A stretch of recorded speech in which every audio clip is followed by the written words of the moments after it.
Track over for practice? Negative.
In the long history of Indianapolis traditions, the sprint car was part of the heartbeat of the 500.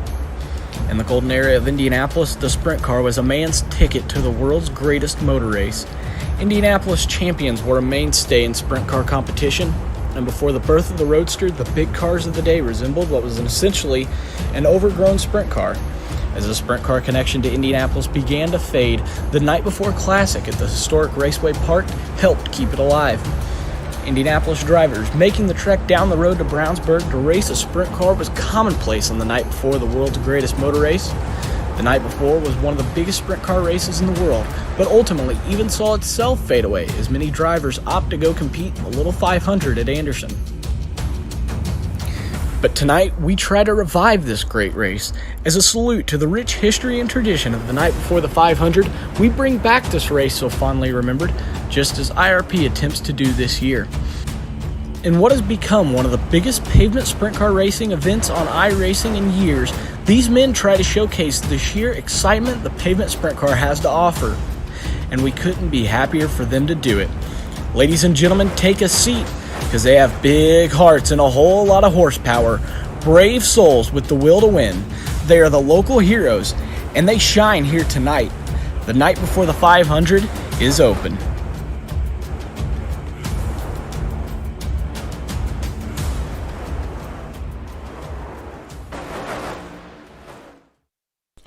Hello, ladies and gentlemen. We are live for the Epperson Painting Incorporated night before the 500.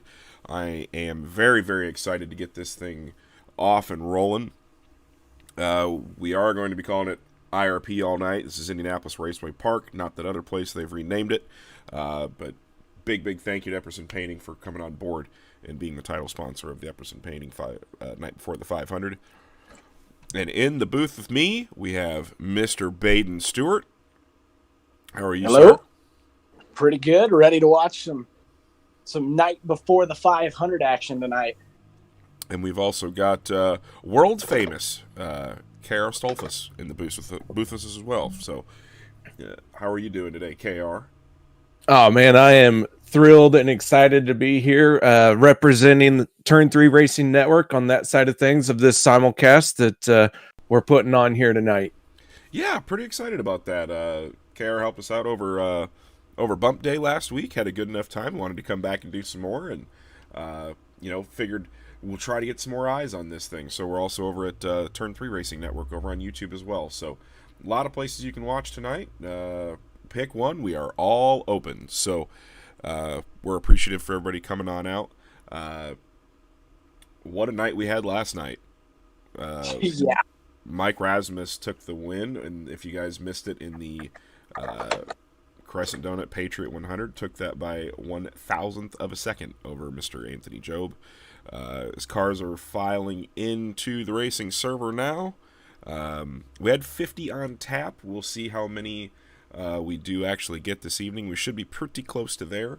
We're going to get practice opened up here in just a few minutes, and we should have a pretty good night of racing. Pretty cool format tonight. Something you don't see a lot in the pavement sprint cars, which Turn 3 does broadcast the pavement sprint car races as well. The official series that they run, the top split deal, which is a lot of fun to run anyway. But they pretty much just run practice, qualifying, and a feature. Tonight we're doing potentially 5 heat races, 10 laps apiece. Top 4 go to the A main, and then we're going to have multiple features throughout. So we're going to have a D, potentially, more than likely a C, a B, and a feature. But we'll keep you posted on that as we get the official count of the amount of cars that are in the server this evening. But should be an interesting night. 75 laps for the main event. So really looking forward to that. These guys don't usually run that long of races. And they're harping at the bit, and they want longer ones. So here we are. I can tell you, as a fan of the pavement sprint car, spend a lot of time in these bad boys. 75 laps is right at the limit of the fuel cells. We may even see someone who is heavy on the throttle. If this thing goes green the entire way, we may see somebody run out of fuel. That is a possibility. Normally you'd run a 50 lapper here. Well, yeah, it's 50 to 60. iRacing official, I believe, is 65 laps. I'm sure that's entirely wrong. But yeah, it's one of the longer races for the iRacing official series of the pavement sprint car when we come to IRP, but it is such a fast track, and the drivers just love killing it out here, lap after lap. And so we come out here, but I'm not 100% sure, but I think the max they can go is about 80 some laps on fuel, 82. But you throw a driver who is really very heavy lead-footed, let's say, and he may end up running out of fuel. Well, and in the official series, caution laps count. Here we're doing this sprint car style. Caution laps do not count, so it is going to be 75 green flag laps on the program tonight. So we've got a good night of racing ahead of us. Starting off in the daytime, it's going to get dark. Track's going to start changing. Weather here not as consistent as or not. I guess the correct word is not as weather sensitive is the pavement sprint car. But 73 degrees air temp, 79 degrees track temp.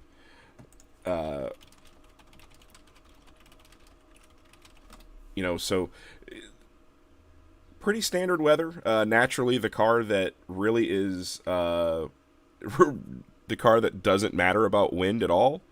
Here we are with no wind. We've had the cars that really are fidgety as soon as the wind gets over 5 to 6 miles an hour. We've had it blowing 15 or 20 miles an hour. So Indianapolis weather has been kind of finicky over the last week. So, but we should be in for a pretty good race. We've got a lot of big names in here that run the pavement sprint car a lot. Alex Oriens is in here. Brad Ringer. James Tiernan, been super fast. Dan Smith, we were talking before we came on air. Baden remembers Dan from running the Hillbilly Gorilla. JSRL. Yeah, the JSRL days. The man was unbeatable. I mean, you knew if you loaded in, everybody was running for second, and they knew it. He was just that fast. It was insane. Dan Smith did pick up the iRacing official pavement sprint car championship, overall championship in the last season of the iRacing series. So he, I believe that's his first one too. So he was excited about that. I got to talk to him about it, and I know Dan is very thrilled to be out here. But what about my buddy Alex? Don't call me Oreo, KR Oriens. That guy, he's got a shot out here tonight. And we'll see who is going to walk away with it. But I called a race with James Tiernan in it last Wednesday night. And the drivers of the league put a bounty on his head. He started 22nd and won the race. Yeah, he's kind of an animal. These cars, you've driven them a lot. Baden's driven. All three of us have really driven these cars a lot.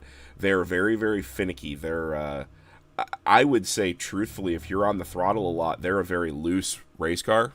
That, I think, is an understatement. We're going to go snappy. We're yeah, going to call that snappy. Very snappy loose. And James is one of these weirdos that every single time he's on the racetrack, it's, hey, how do I free this thing up? How do I get it loose? How do I make it freer? So James is definitely going to be one to watch for tonight. Another guy, Ryan Sellers, is another one that runs the official series. He's also on the part of the Dan Smith team, DRR Racing. Or DRR Speedworks, excuse me. They are exceptionally fast. They're I think you're two guys to really beat tonight. To keep an eye on. A guy that I'm excited to watch because he's running a paint scheme that is, if you've watched USAC races from mid 2003, 2004 through late 2007 or 2008, you'll probably recognize it, the 14J of Mark Jessup. So pretty cool that Mark's been doing this iRacing thing for a while now, and first time we're gonna get to see him running the pavement sprint cars. So really happy to see that. But we've got a lot of dirt guys too, Mason Hannigan and John Batista from the Black Diamond stable. So they're going to be John's good in just about everything, so expect good things out of him. The man of the week, I would say, for mainly his mouth, AJ Job is also in the field in the server. What did he call himself? Billy Bowerman, the old man of the field. He's also running this tonight. Self-proclaimed old man of the field. Yeah, self-proclaimed old man of the field. Him and Billy Brickley in the house. So got a good field of cars. Mark Broderick is here. He showed me his paint scheme earlier. I'm going to save it for the broadcast. I think you're really going to like it. Especially with all things considered, what we got going on for tomorrow. It's gonna be a lot of fun. So we're looking forward to it. We should have a pretty good car count. We'll get rolling to practice here pretty soon. I know we've got just basically letting everybody get into the server, so we're not gonna have a ton of practice time tonight.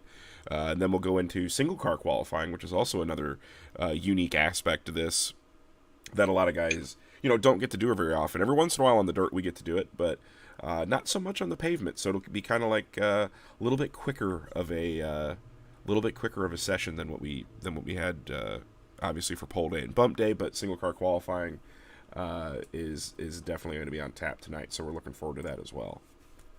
Well, Billy, I don't want to, toot your own horn or anything, but we do have a person watching wishing they had joined this race here tonight. Yeah, I noticed that. I don't know if anyone would recognize that name or not. I know he recognized Jack Hewitt's name earlier, and that made me happy. I'll tell you what, if Landon Castle can recognize Jack Hewitt's name, I'll tell you what, I am going to find a new favorite driver to cheer for. I already have. I made him. I told him on Twitter the other day if he won the Busch race last night, I was going to give him $75 worth of bits because he's doing a promotion with Blue Emu, basically to get him in a ride, which he definitely deserves. So, ended up paying up my debt to society last night with Landon, so that was cool. As they were practicing for the fake 500, so we're looking forward to it. And Landon Castle actually races real race cars, not just cartoons. Well, taxi cabs. It's really cool though, and I imagine you're going to see a lot of the iRacing crew are probably going to be buying Landon Castle shirts, and that just proves exactly what I tweeted earlier. It's a good way to connect with fans, and if anybody is demonstrating that, it is Landon Castle. I mean, it baffles me. The man is going to get a push ride solely through Twitch donations. It's insane. And we are calling it the Busch Series because we're also at Indianapolis Raceway Park, not that other track that bought the naming rights to it. Yeah, we're not. We've corporate shilled for 2 weeks, and we're stopping it right here. Yeah, this is where we're done. Midgets have never also ran inside of the RCA Dome. They've also always ran at the Hoosier Dome. So same kind of thing. It looks like we're getting ready to roll with practice here, as we will get to some racing action here. That Jessup car looks so good. Oh, that makes me happy. Oh, I'm extremely thrilled to see that car. It makes me feel good in my soul that we're seeing Mark Jessup out on the racetrack. So I'm hoping that everybody watching it. Yeah, we'll switch over here to the other servers. We gotta go back and forth a little bit with the way that the practice stuff sets up. Yeah, iRacing does have 4 groups out on track for this practice session. So, as Billy clicks between drivers, you may see a bit of a pause, bit of a stutter, but that's just kind of the way that iRacing has this thing built. So no big deal. And you do have to kind of poke your way around to get a good look at all these cars out here, Billy. So make sure you do try and get into each group, because I've already poked through some of these, and man, each and every single one of these sprint cars looks on point here tonight. Absolutely, one of my favorites, and we were talking about him early, the Dan Smith, actually second quick in practice right now, so there's a shocker. We talked about really 5, 6, 7 guys in that, and as of right now, your top 10 on speed: James Tiernan, Dan Smith, Alex Orions, Jeffrey Stanton, Ryan Sellers, and Mark Jessup. So I mean, and there's guys that we didn't get a chance to talk about yet.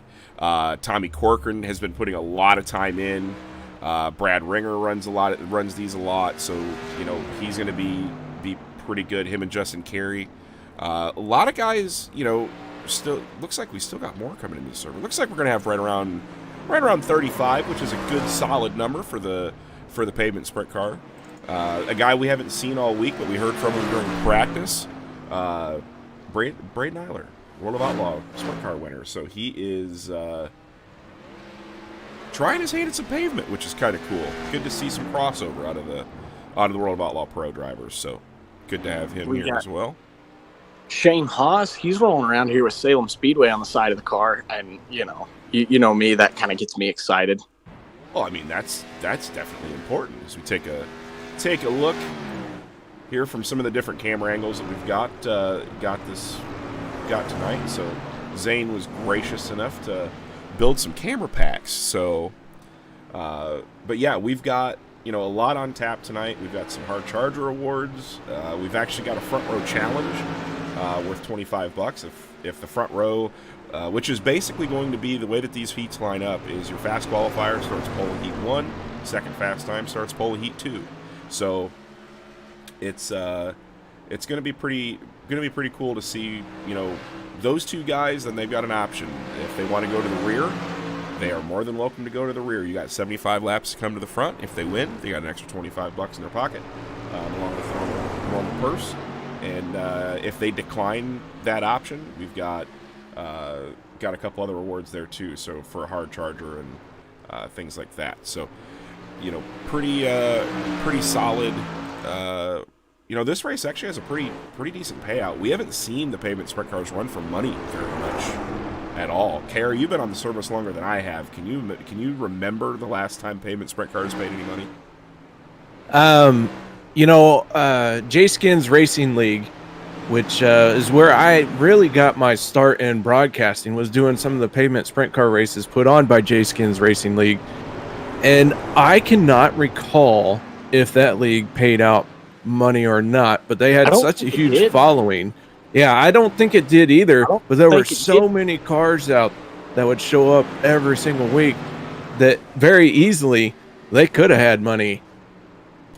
But yeah, and I'm not, knocking anything when I said very easily. All I'm just saying is the amount of people who are passionate about this pavement sprint car, even though it is kind of a overlooked, maybe a underappreciated car, the drivers in this iRacing service love this car, and they will go out on a limb to do anything to get it some attention.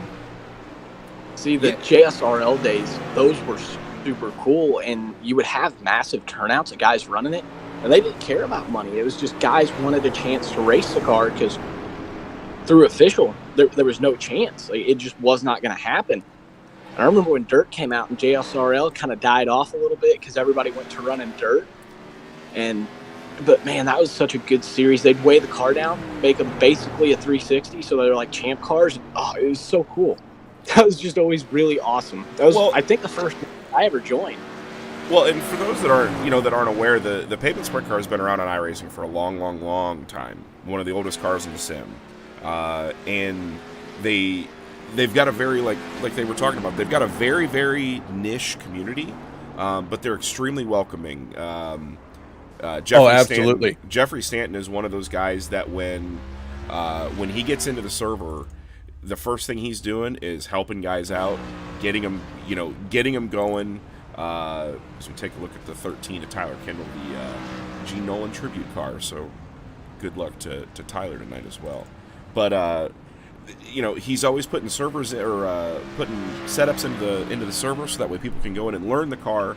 And they want people to be running this car. It's not they're not an elitist group that wants just their buddies to run. No. They want it to be full fields every night and grow. So what they do is they've basically set up what they call in iRacing terms SOF nights, strength of fields nights. So basically, the Tuesday evening races and the Thursday evening races, and now also on Sundays too.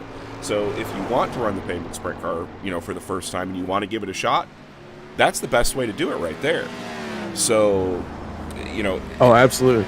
I can tell you, when I first got iRacing and I saw that the sprint car was a car available back in 2014, my goal was to get the license required to race in this car. And I got to that license in a hurry. I sacrificed a whole lot of iRating to do it. I drove around at the back of almost every single race for a couple days. And as soon as I got my license, I bought the car, went out to a practice, and I kid you not, the very first time I'm out there, they're like, "Is this your first time?" Yes, it is. Here's a setup. Merry Christmas. Yeah. And they're extremely, extremely welcoming, and a good group of guys too. They're a lot of fun to race with. Just everybody drives clean, but they drive extremely hard. So it's these cars they're an animal to drive. I mean, you look at down the end of the straightaway, they're running 130, 140 miles an hour, but at the same time, you're half to three-quarter throttle. You are rarely wide open in the pavement sprint car, especially on a 5/8 mile like we're at IRP. I will say, IRP Bristol is about the only two tracks I can think of where you can actually get to full throttle but it is very briefly. Yeah, it is. You know, Not if you do it right. Well, if you launch it into outer space, maybe. But Watch. well, so man, we do got a lot of great action coming up. We're looking at 40 seconds left of warm up, and then we're going to go into qualifying. And we have been talking about the car a lot, but Billy, I don't want to distract from the fact that these guys are getting ready to put on what I am calling probably one of the biggest events that iRacing doesn't know about. You know, that's probably extremely accurate as practice goes. Checkered flag. So we are getting ready to roll out for qualifying here, as Zane is getting the lineups and everything proper, so that way we can see who is first out onto the racing surface. And it looks like Skylar Brown, and it actually already ordered it for me. What a day. What a day. So, getting ready to go for qualifying. But yeah, this is going to be a good night. This is going to be a really good night. Track's going to be changing from getting light to dark, which a lot of these guys don't run this car in light, especially around IRP. So I think every time I ran some test laps before we got started, and it looked extremely weird seeing it in daylight. So going to be a different challenge, a little bit different reference points and things like that. Can't wait to get going. Here's my question for you guys, since you've probably ran this car more recently than I have. I kind of quit running it on IRP because I couldn't find enough Adderall to make the thing good. Is it still where the car is like really, really tight getting in the corner or loose off, or free getting in and tight off? Are you still fighting that with this thing? Not really. Not when you drive it, right? Yeah, well, you kind of have to manhandle the car, but you also have to baby it at the same time. It's a very fine line of being ultra aggressive and ultra smooth. You definitely don't want to overdrive it. If you overdrive it, you're going to lose a ton of time. I remember back in the day, though, that's how it was. The thing was super tight getting in the corner, and it'd be free off. And I remember just changing constantly, making changes, and I could never get the thing happy. And you know how I am, Billy. I get kind of borderline ridiculous on making the thing drive good. And it drove me nuts. It's just a challenge, but it's what makes it cool. It's what makes it so cool. I'll tell you, it's a perfect car to get your elbows up. It is. Oh yeah, I like the pun. That's a great. See, that's how you know you're good. I'm here for the jokes, people. I'm here for the jokes. But the 71 of Skylar Brown out for his qualifying lap. His first one is a 20.007. Brown was fast in practice, and Skylar Brown has been known to run these a time or two. He has been in that league I've been doing on Wednesday night over on Turn 3 Racing Network, the Madness in May series. And Skylar Brown constantly finishing in the top 3 when we come to the pavement sprint car. Yeah, lays down a lap, and Tommy Corcoran lays his lap down 20.002 miles or seconds. See, we're over at Indianapolis. We got to get out of that mile-an-hour range. But as of right now, Tommy Corcoran 20.002, Skylar Brown 20.007 is your... And we've got this here to where we can actually show times. Actually, Tommy Corcoran runs even a little bit quicker there, 19.972. I think we're going to see with it being daytime, I'm not 100% sure, but I would not be surprised if we saw a 19.7, maybe even a 19.6 for qualifying.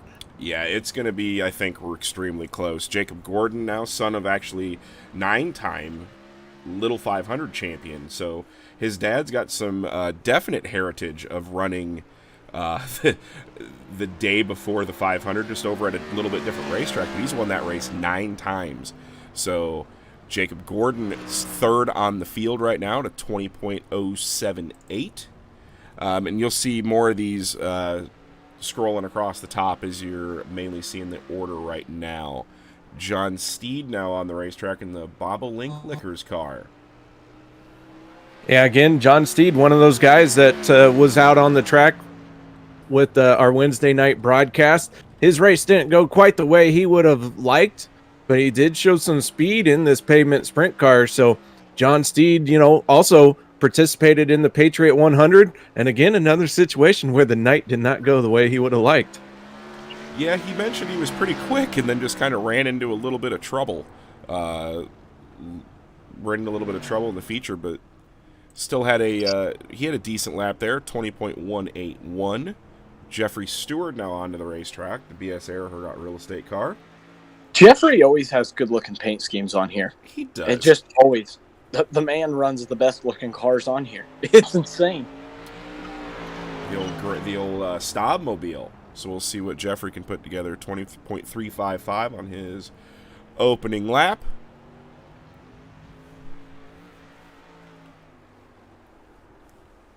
Jeffrey Halls are down. And you'll notice on this track, too, if you haven't watched IRP a lot, you run, halfway up the racetrack. The bottom is extremely flat, and right about where Jeff goes in, there's a transition. So you can really make the car, if the car is loose, you can move around the racetrack and get it a little bit tighter. If it's too tight, you can really make it a little bit more free.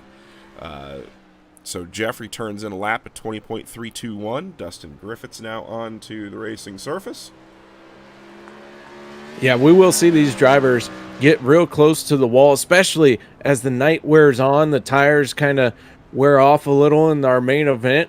They're going to creep up towards that wall, use that banking a whole lot, but we'll also see on the reverse side of that, even though you got some drivers going up to the high side, we're going to start seeing drivers really send it in deep and dive down to the inside and do almost a slide job, especially heading into turn number 1. Dustin down there a little bit low on the racetrack as he comes off. 20.082 puts him currently in 4th position. Michael Klein now out on the racetrack. Out of the Commonwealth of Kentucky. I like it, it's a Commonwealth. I don't know why, it's just fun to say. But he is out there. And Billy, if I may, while this is going on, I do want to give a shout out to all the people watching over on the Turn 3 Racing Network YouTube page. Do make sure you check out the links that are down below in the broadcast description.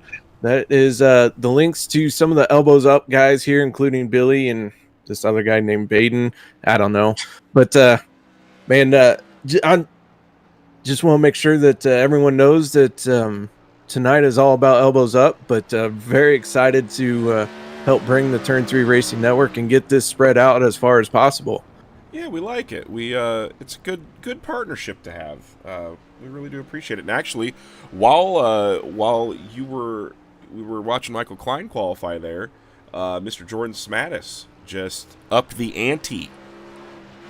It is now $50 if you want to come from the rear and win the feature this evening. So, big props to Jordan there. So $50 now on the line for the front row challenge, and that just means if nobody hits it, Hard Charger gets a little bit more money. So thank you, Jordan. Big thanks to you. So Tiernan already in chat saying 50 sounds pretty solid. Well, you're gonna have to set that thing and you're gonna have to set that thing on the front row to have a chance at it.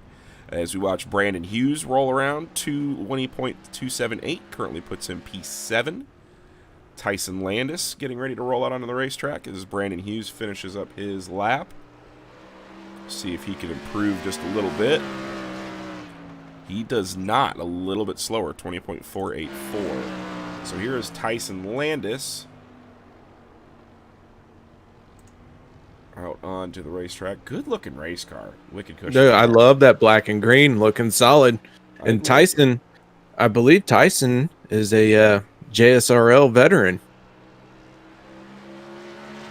Yeah, he was actually one of the ones that told me about, how cool the pavement sprint car was. He doesn't get to run them too much anymore, but, with a lot of the other leagues, dirt leagues and things like that going on, but it's pretty solid.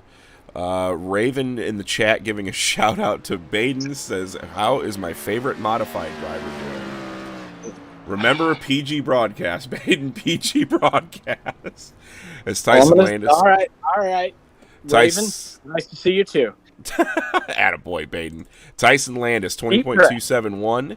That currently puts him in 7th after the first group goes out. Here's your top 10. Tommy Corcoran, fast time right now. Skylar Brown right on his heels. Jacob Gordon out there. So there's your current top 10 as they sit. And that was all of Group 1. So Mason Hannigan out of Group 2, he is rolling out on track now. Oh, and we've got and a problem. There it is. That will jump out and bite more drivers here, as we already have another one on the track. So maybe a little bit of miscommunication for Mason Hannigan set his lap.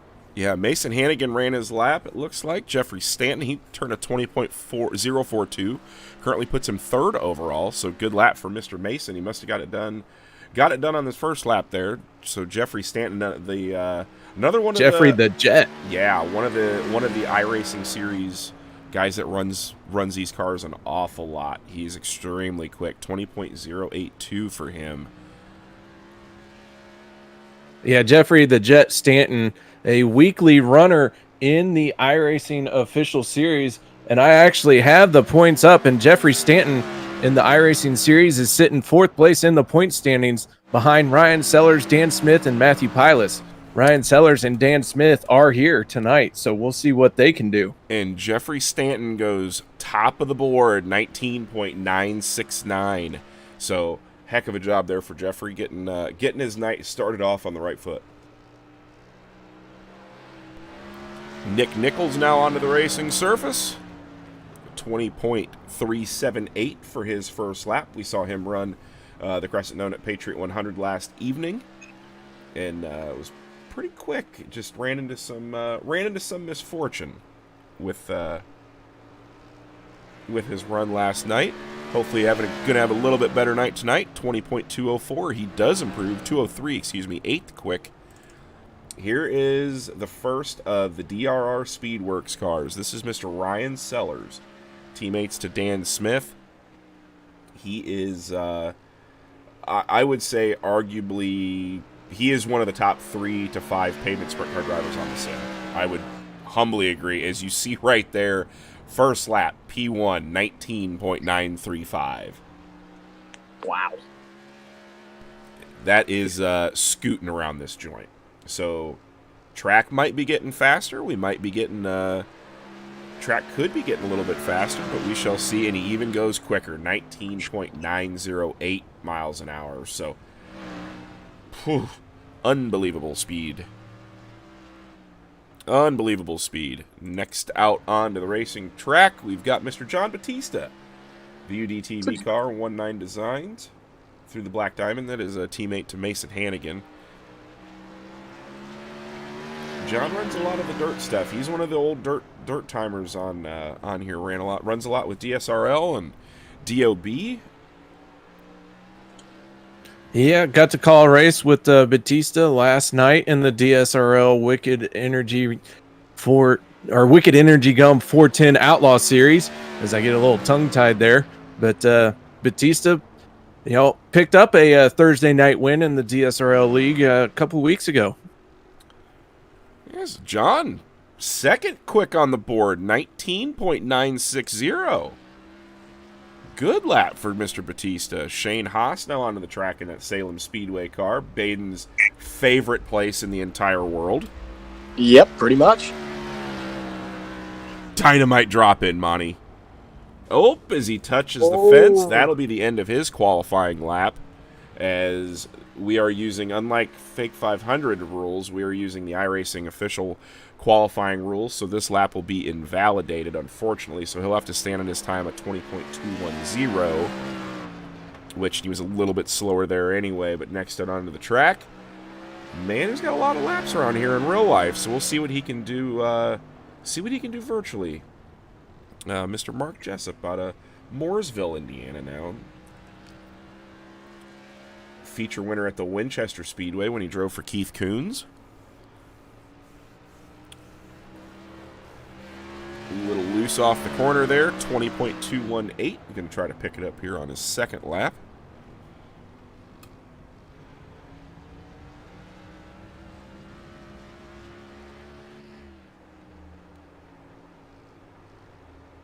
He's getting drifting up the track there, trying to use that high line, a little bit more extra banking to get a better run onto the front stretch.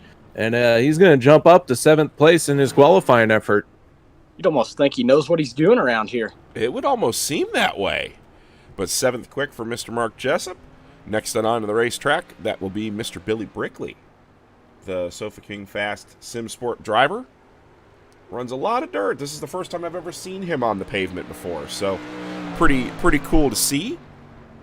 He turns a 20.259 for his first qualifying lap. See if he can pick it up a little bit. Used to seeing Billy in a black and red car, not this blue, but I really like that. It's sharp.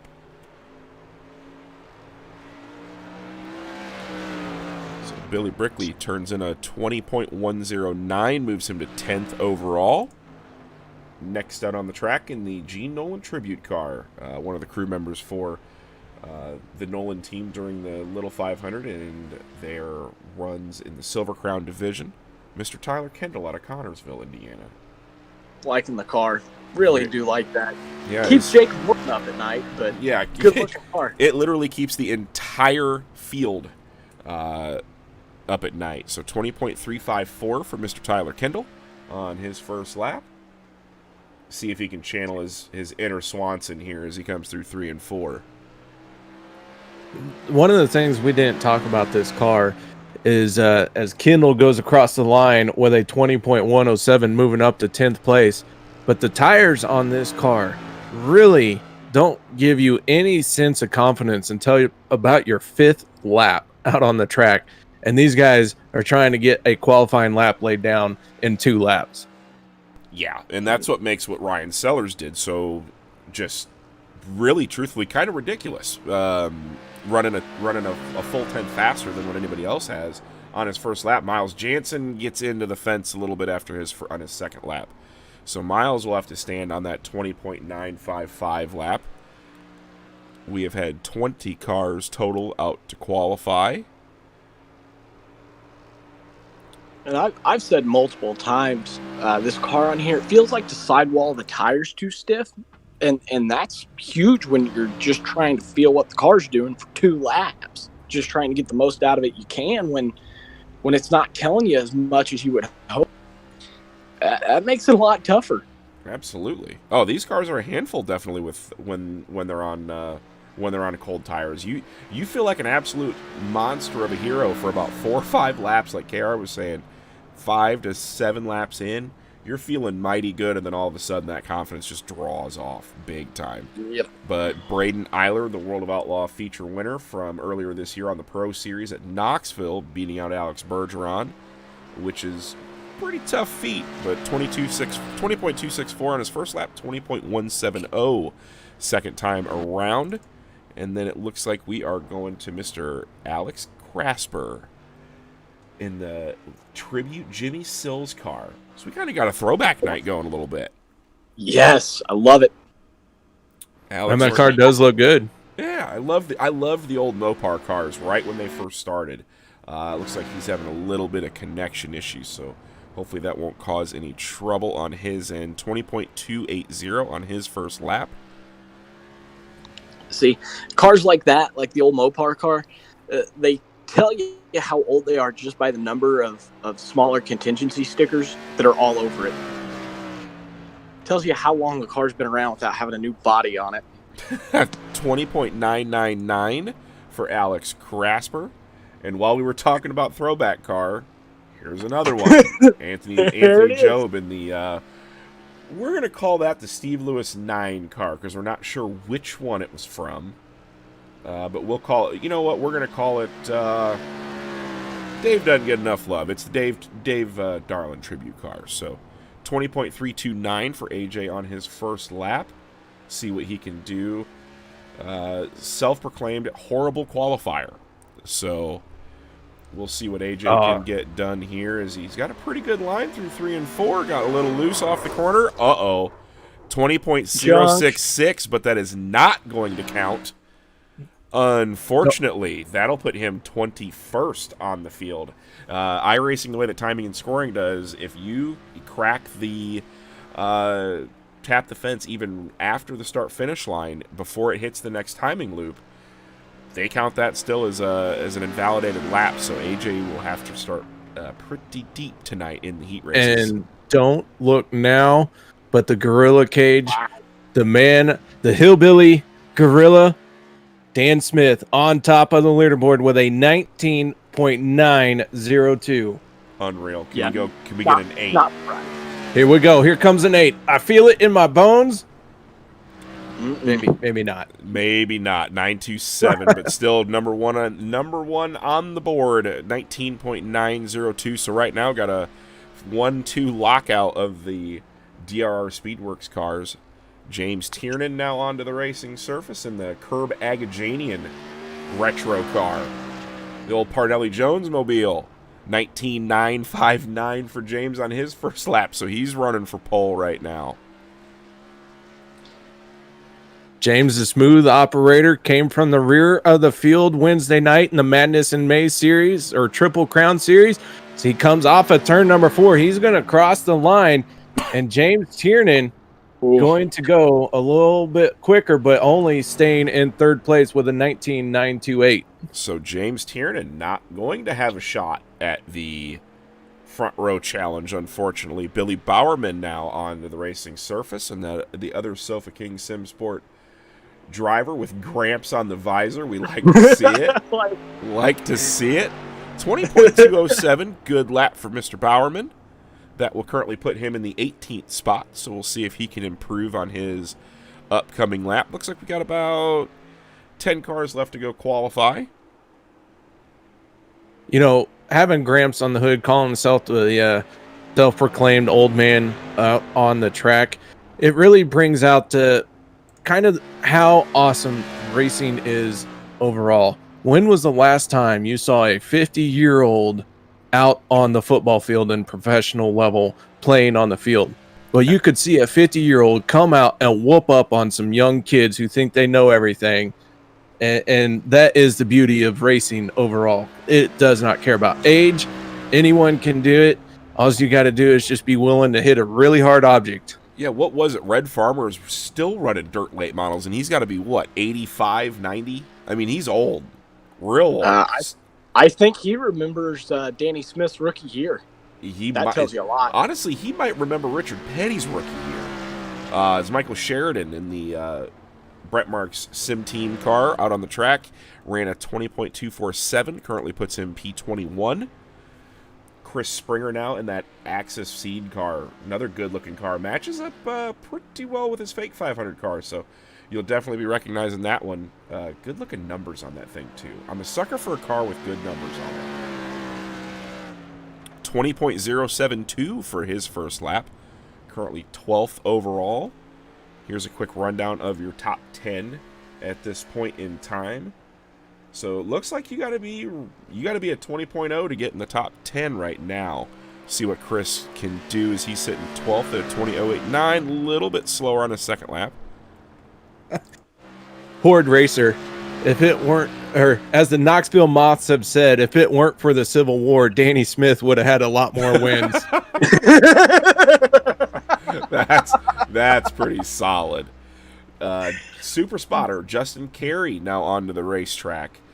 Spotter in the IndyCar series. So pretty cool deal for him to come run with us. 20.120. Currently puts him in 16th position overall. He runs a lot of these sprint car races as well, so pretty good to see him out onto the racetrack. And it looks like his teammate Brad Ringer will be out next, so we get to see two of these cars. J-Main crosses the line. 20.106, a little bit quicker. Will not move. Actually, does move into 14th position on the scoring board. As we talked about, Brad Ringer now onto the racetrack. Looks like he's got Sunshine Trailer Park on the side of there. So homage to Joe Ligori. Look at that. I do want to give a quick shout out. Matthew Pilas checking in on the Turn 3 Racing Network chat room. He is your current iRacing official points leader. Ooh. So he's excited for this race here tonight. Yeah, we've got a really solid field. I like the fact that these guys are going to really have to race their way into the future tonight. That's why I was pretty excited about this race all week long. As Brad Ringer, 20.292, puts him currently 26th overall. And it looks like, who do we got now? Looks like Alex Orions. Don't call me Oreo, KR. Gorgeous race car.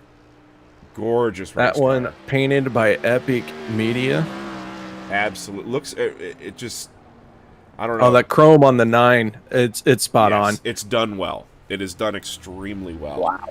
So Alex Orions, his first lap, 20.132.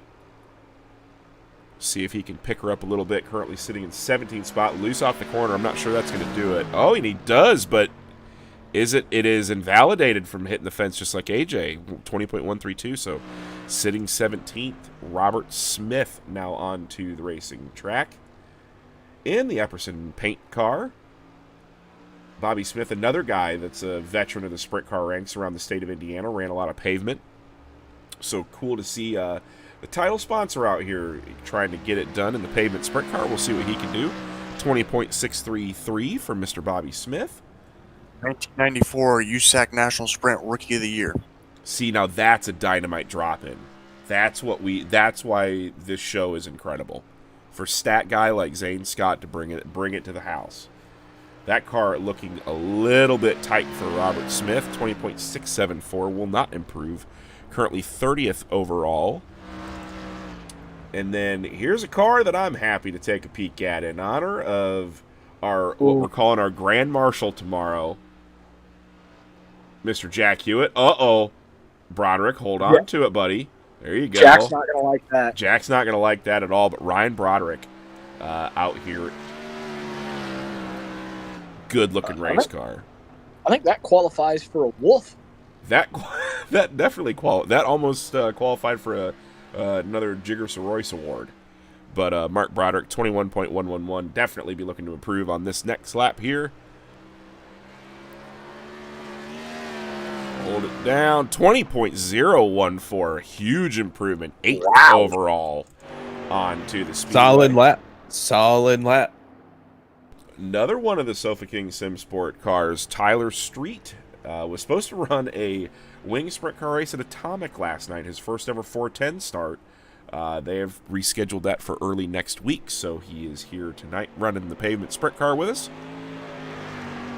20.545 for Tyler as There we go, up and over. We won't count practice flips.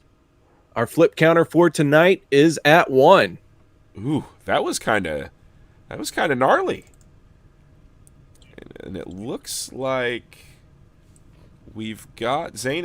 Was that our final qualifier? That is it. John Harper is not in the server. John Harper not in the server. So while we let these guys make some adjustments before the heat races, we are going to do what every great American racetrack does.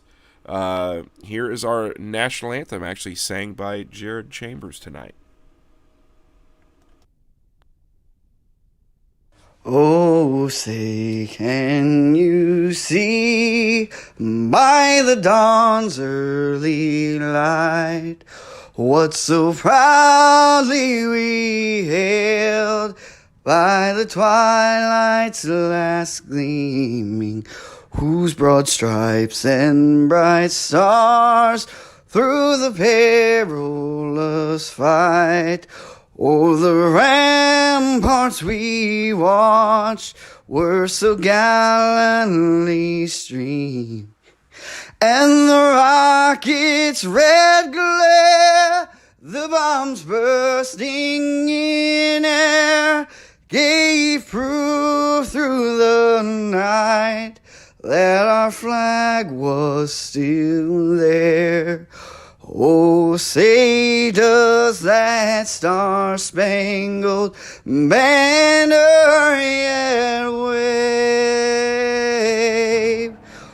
o'er the land of the free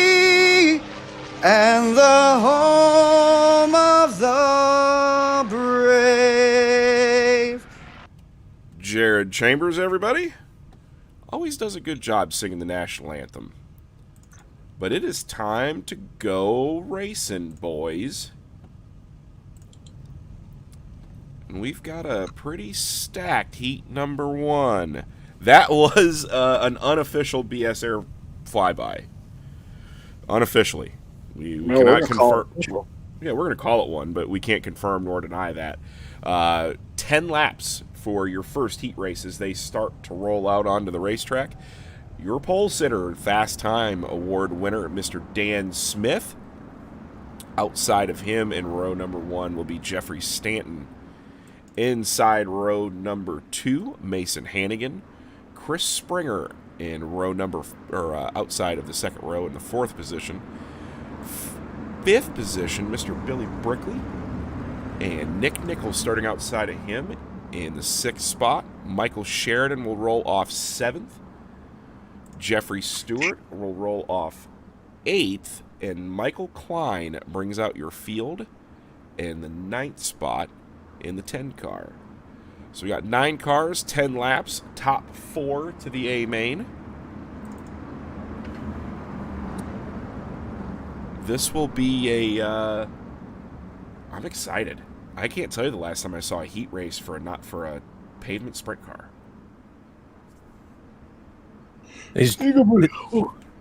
Well, the drivers have 10 laps to get after it.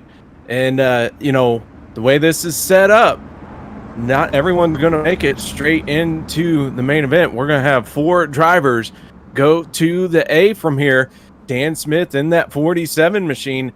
Jeffrey the Jet Stanton on his outside. 2 pavement sprint car ringers on the front row as the green flag flies. Heat race number 1 is underway. And it looked like we had a little bit of contact back there. Mr. Chris Springer might have gotten into the fence a little bit on the start there. This car will spin the back tires all the way down the straightaway. Really at the flag stand, you'll see that rear end jump up on some of these guys, and they will hit that wall if they're not on top of things. You really got to feather the throttle the whole way down the straightaway. Dan Smith doing what he needs to do, starting to check out a little bit over Mr. Jeffrey Stanton, Mason Hannigan. Chris Springer still holding on to that 4th and final transfer spot. Billy Brickley trying to chase him down a little bit. Chris just pulling away just ever so slightly over Brickley. Nick Nichols, Sheridan, Jeffrey Stewart, and Michael Klein rounding out your top 9. But Mason Hannigan looking pretty tough in that Black Diamond car. Yeah, right now he's sitting in 3rd. A good run for him going, but got to keep that car underneath you. We got to run all 10 laps before you can say you're in the show. Yeah, these are, as we saw, like even with AJ, Alex Orion, same thing. These things will get squirrely on you at the end of the racetrack. So the faster they go, the harder to drive they get. So, and it looks like here Mr. Brickley is still falling a little bit back, about a 10th slower a lap than Chris Springer. So it looks like we're pretty single file here to start with these guys out front. Yeah, this one got single file real quick. Dan Smith out in front. Jeffrey Stanton trying a couple different lines to close in on him, but not really making a whole lot of headway. But I'll tell you, these two out in the front of the field, that's a scary sight for everyone else here tonight. Yeah, I know Dan and them have put a lot of preparation into this race. And actually, Jeffrey Stanton picks up a little bit of time there. Gap now falling. Was 2.65 last time by, now down to 0.2 of the second flat.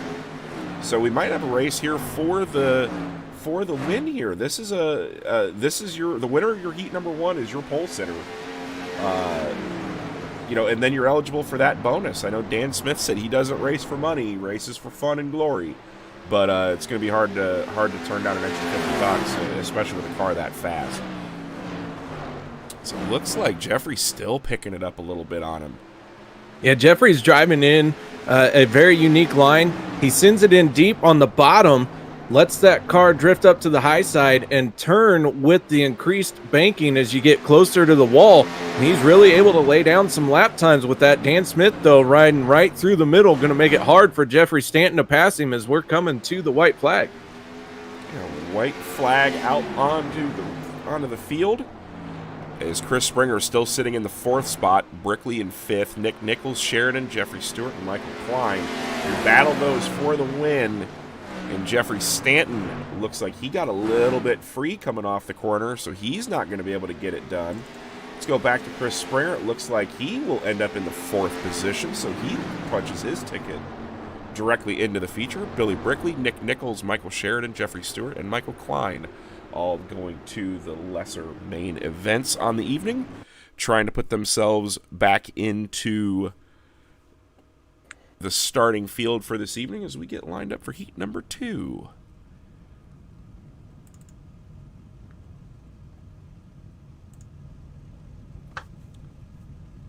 And on the front row, we have Mr. Ryan Sellers in the DRR Speedworks car. Tommy Corcoran outside row number 1. Mark Jessup inside row number 2. Alex Krapser in outside row number 2 in the Jimmy Sills tribute car. Alex Don't Call Me Oreos Orions in the 5th starting spot. Man, this is a tough heat. This is a really tough heat. Billy Bowerman starting 6th. Tyson Landis rolling off 7th. AJ Job. We know that car had speed. He ran believe it was an 060, and it got invalidated. So 060 or 080. So we'll see what he can do from the rear. And then Miles Jansen in the D2 Racing Designs bringing up the rear. 9 cars again, 10 laps. We will see what we can get going on this one. Guys, I am going to keep my eye on the 9 of Alex. Don't call me Oreo, KR. Orions. And, I call him Oreo anyways, even though I'm not supposed to. But that's part of the joys of being behind the microphone. Yeah, you kind of get to do what you want. Yeah. But that 9 machine, he had a fast lap going. Tagged the wall as he spun out a little bit, so it invalidated his lap. Be watching that 9. I think he's going to be one of the ones that transfers in, but Ryan Sellers, Tommy Corcoran on the front.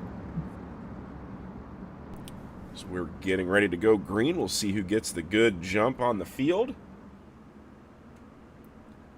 And green flag is out. Green flag. Good start there for Ryan Sellers. Starting to kind of check out. Jessup already digging. Yeah, Jessup digging around the bottom. Tommy Corcoran, though, gets that good run around the outside. That's the preferred line. Being around that second seam up seems to be one of the quicker ways around on the racing track, especially, towards the end of the race.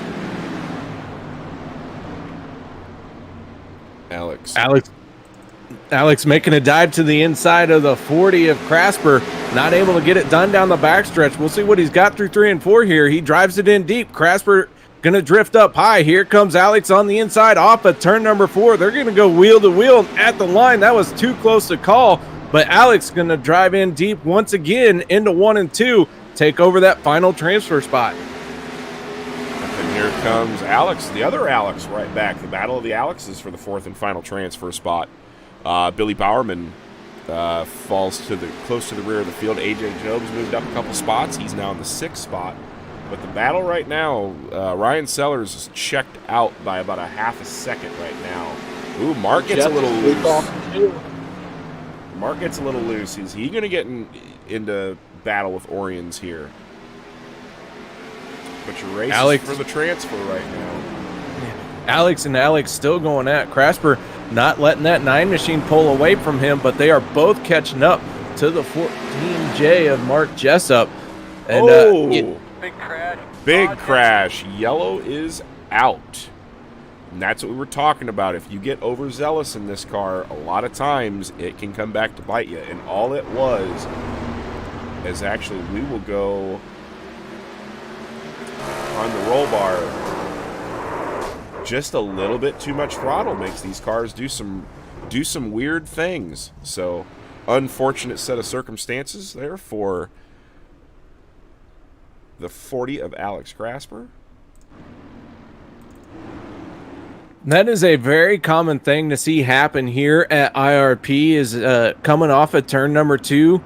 you really feel like that car has a ton of grip heading down the backstretch, especially when you're racing somebody. You can just kind of power up a little too much, a little too soon, a little too fast. And next thing you know, it gets tail happy and you're going to end up in the wall like Alex Crasper did. Now we're going to see. Sorry. We're going to see I if that's. keep adding an S to his last name. I apologize.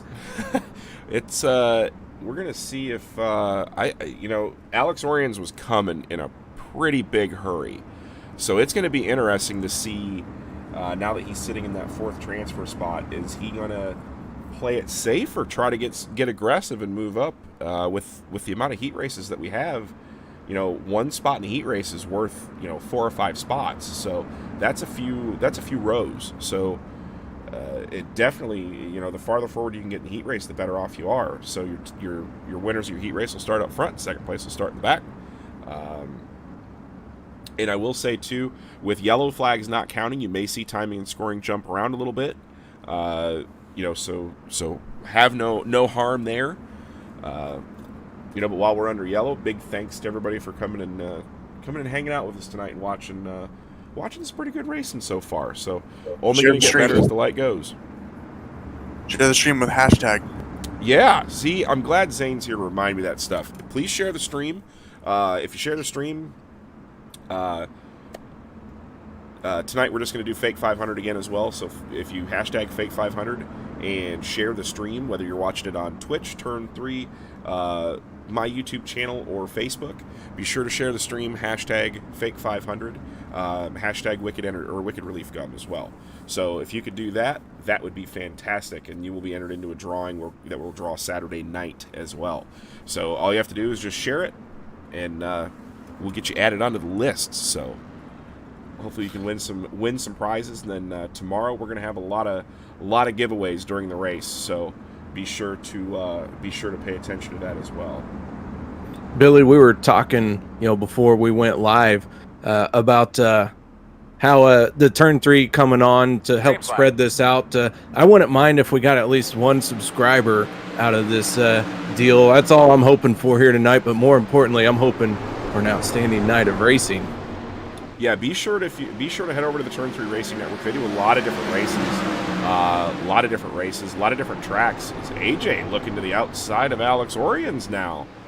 So AJ putting some fire underneath Alex. He races for the transfer. Sellers still checked out about a half-second a lap, or about a half-second faster than Tommy Corcoran right now, pulling away just slightly. Mark Jessup now under complete fire from Alex Oriens. So we've got ourselves a dandy of a race here for the top 3 spot, or 3rd, 4th, and 5th right now. You can throw a blanket over. Corcoran closing in on Sellers in that first place battle as the 14 machine going to drive in deep into 3 and 4, but that 30 of Ryan Sellers, he's going to be hard to dislodge from this top spot as we're about ready to wrap this race up, but we're going to have another yellow as it looks like the 9 of Alex Oriens, flip count number 2. The 9 has gone up and over. And naturally, as soon as we go to the front of the field to watch the Ryan Sellers battle, we run into a couple of issues here. Let's see what happens here as we go back and watch an instant replay.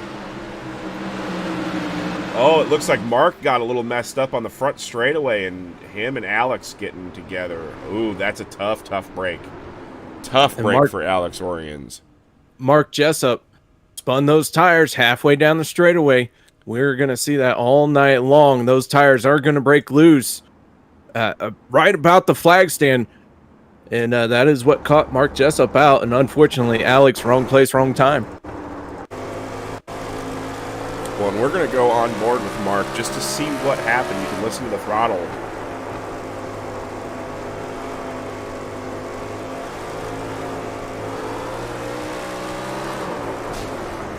Yeah, just a little bit too much throttle is all it takes to cause a little bit of trouble. So, unfortunate circumstances for Alex Oriens. We're going to have a one-lap shootout for this, though.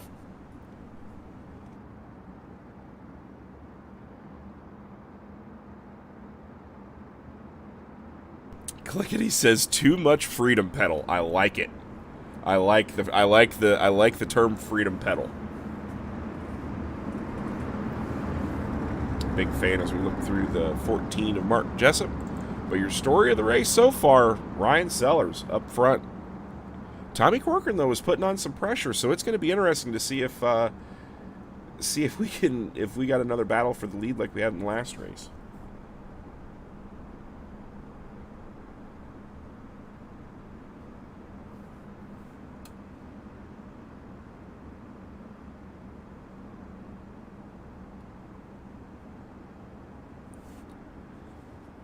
So it looks like we will go around one more time. Lights on the pace car should go off this time by.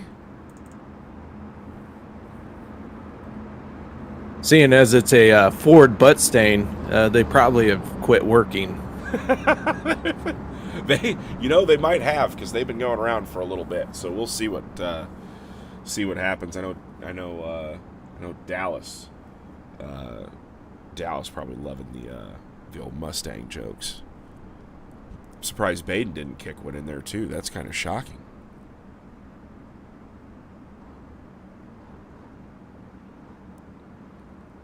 Don't look now, but transfer spot going to Anthony Job. Oh, AJ.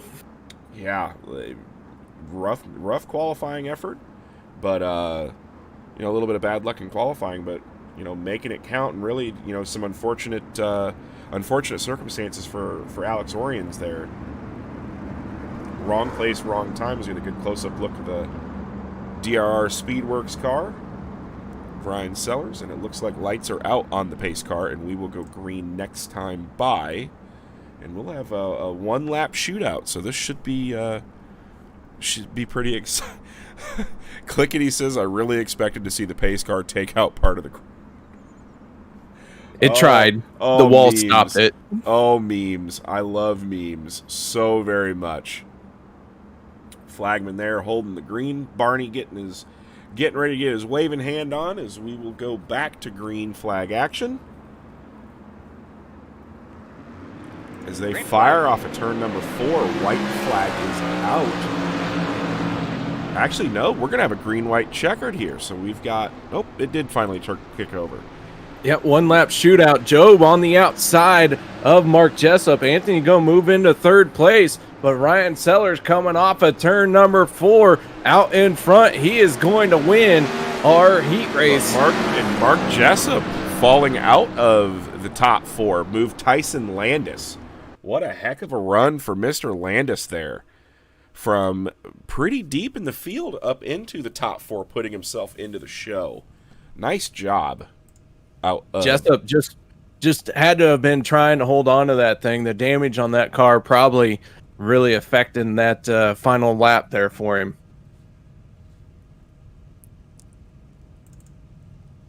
Well, and here we are for heat number 3.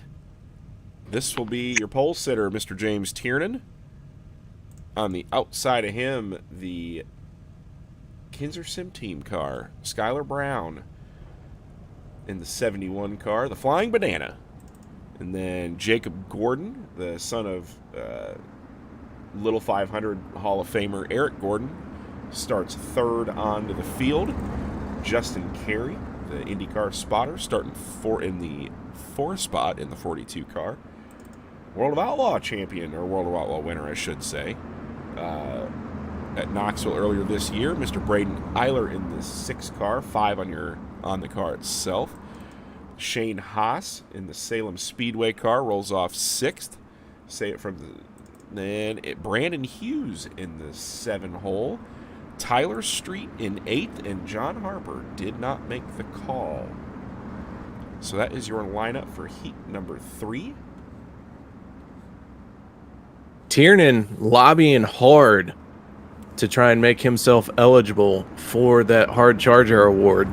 He really wants to make himself eligible. If he can drop to his question was, and we'll have to ask race control, his question was, can I drop to the rear of the field to basically start back there and therefore go for Hard Charger?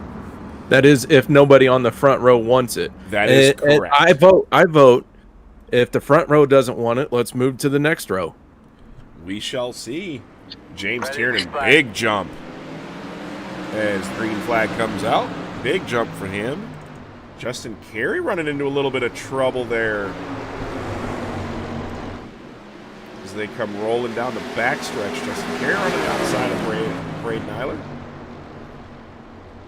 Justin, a lot of experience in these cars we've talked about. These are a very experienced car. We're going to have a battle for the lead up front here soon as, yes, James Tiernan gets passed by Skylar Brown.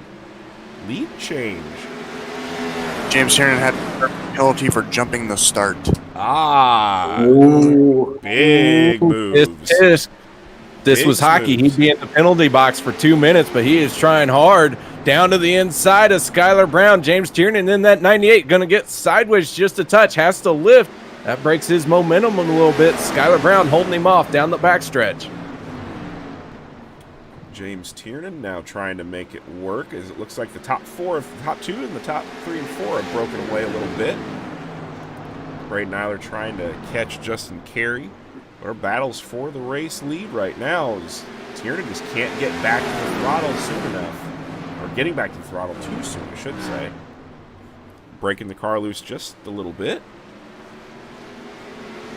Jacob Gordon in that 41 machine, that Madness in May series I'm doing. Last Wednesday night, he was out in front, led a majority of the race until that 98 of Tiernan came flashing by with 10 laps to go. But Jacob Gordon, no slouch in this car right now. He's sitting in third with our final transfer spot going to Justin Carey in the 42. But right now, out in front, it is Skylar Brown under heavy attack from the 98 of Tiernan. Backstretch in turn number 3. Tiernan driving a little bit deeper, but Skylar getting a much better run off the corner. And as I say that, here comes Tiernan getting a good bite. Skylar running a little bit lower on the racetrack than what a lot of people do. That's going to play into an interesting dynamic for the feature. Running down there, you're using off more tire. Your tires are getting hotter quicker. I call that the defensive line where Skylar Brown is running. He's using up the entire corner to hold off that 98, really making Tiernan have to work him over hard. But when Skylar Brown enters down low like that and drifts it up high, he starts using all of that racing surface and really causing Tiernan to have to try and pick his way around and look for an opening. But Skylar Brown, the driver that he is, may not leave that opening for the 98. Yeah, and it is hard to pass here, too. I think James is going to have to get brave and just show him the nose up top, because as soon as he can get that, I think he can make the pass, but he's just going to have to get brave and stick it in there. Yeah, Skylar's leaving him a lot of room on corner entry, but the way that James' car might be set up, he might not be able to make it happen. So. It looks like even through the center, he's got enough to get there as he looks to the inside. Let's see if he's got the bike to make it happen. Not enough off 4. Ooh. He's gonna have to try something. No, race is over. Never mind.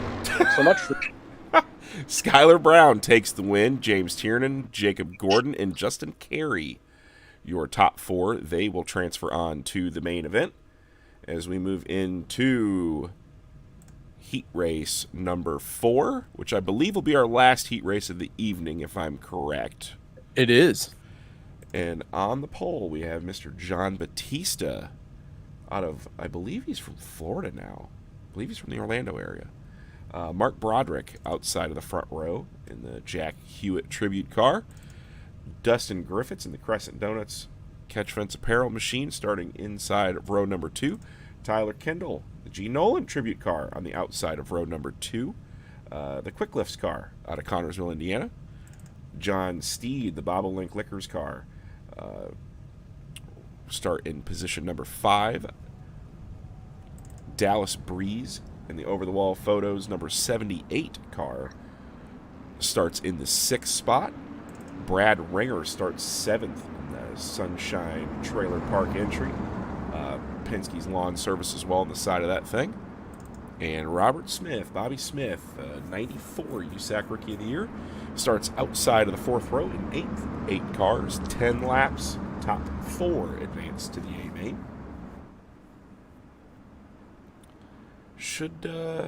This one I think is probably going to be our most competitive heat race of the night, if I have to guess. I know a lot of these guys are really quick. It's just going to be a matter of, can you keep that consistency? That's going to be the main thing. Billy, real quick, Josh Hansen has a insider tip for you, saying you're a bit quiet. He always says I'm a bit quiet. Everybody tells me I'm loud, and then everybody says I'm quiet. So that's a pro streamer tip right there. That's a pro streamer tip. So we'll move the mic in a little bit closer, and hopefully we can help that volume out a little bit there.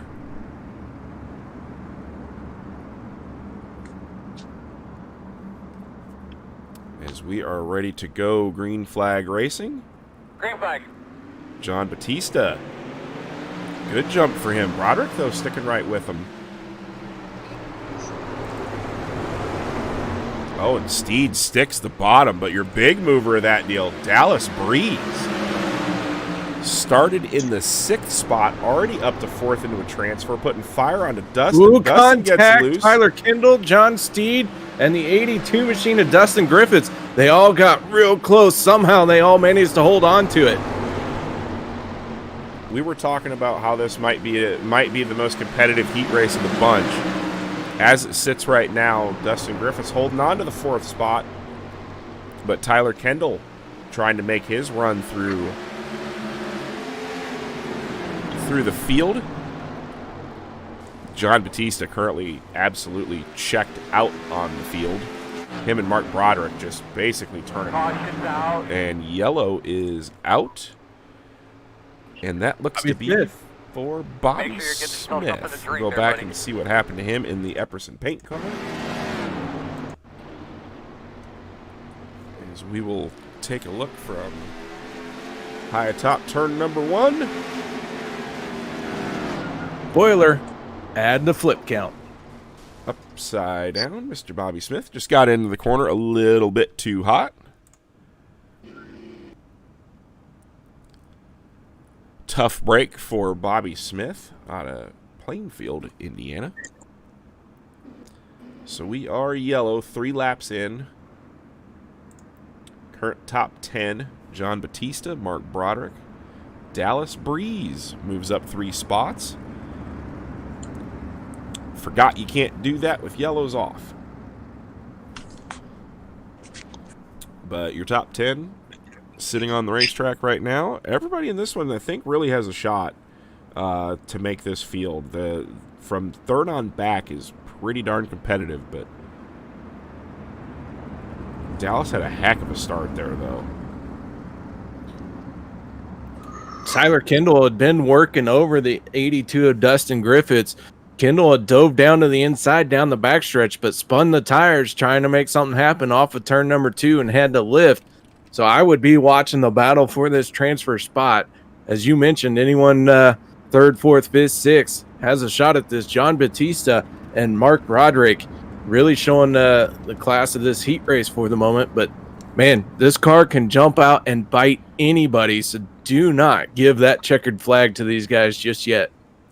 Yeah, as we saw earlier, Mark Jessup was sitting solid in a 3rd or 4th place transfer spot, and then all of a sudden,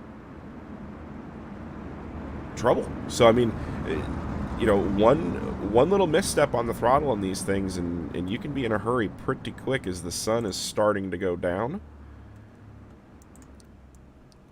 Take a couple of different camera views here.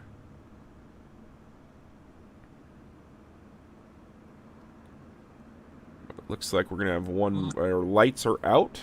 We'll go green this time by Mr. John Batista. We'll bring them to green. Mark Broderick, Dallas Breeze, and Dustin Griffiths are top 4 right now. So, but watch out for the 13 and the 07. Tyler Kendall and John Steed. I think they might have something for them. So we'll see what happens here after this lap 3 restart.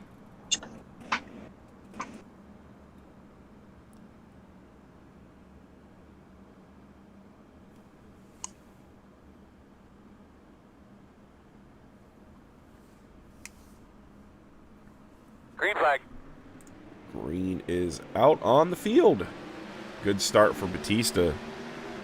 Gets into the corner, and here comes that Tyler Kendall we were talking about.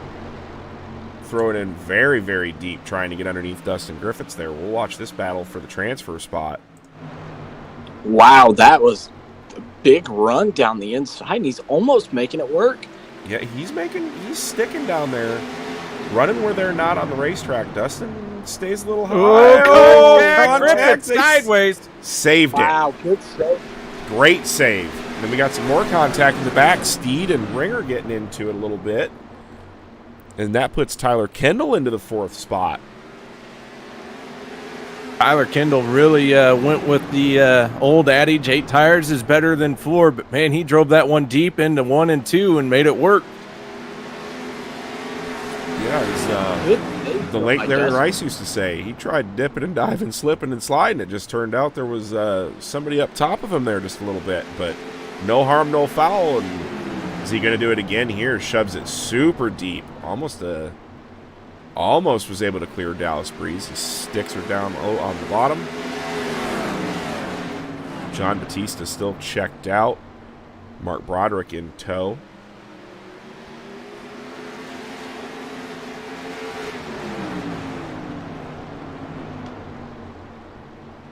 Man, Tyler is really good on the bottom of the racetrack in 1 and 2. Extremely good. Is he going to drive by Dallas? No. Dallas gives him a little pinch move.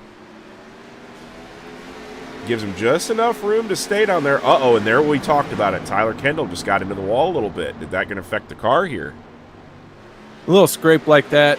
No, he's all right. This car does have its fragileness, but it also has some durability to it. Not like an Indy car where if you brush the wall, your race is done.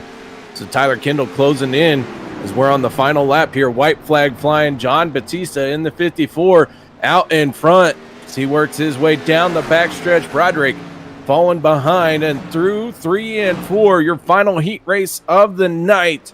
John Batista off at turn number 4, and he's going to win our 4th and final one.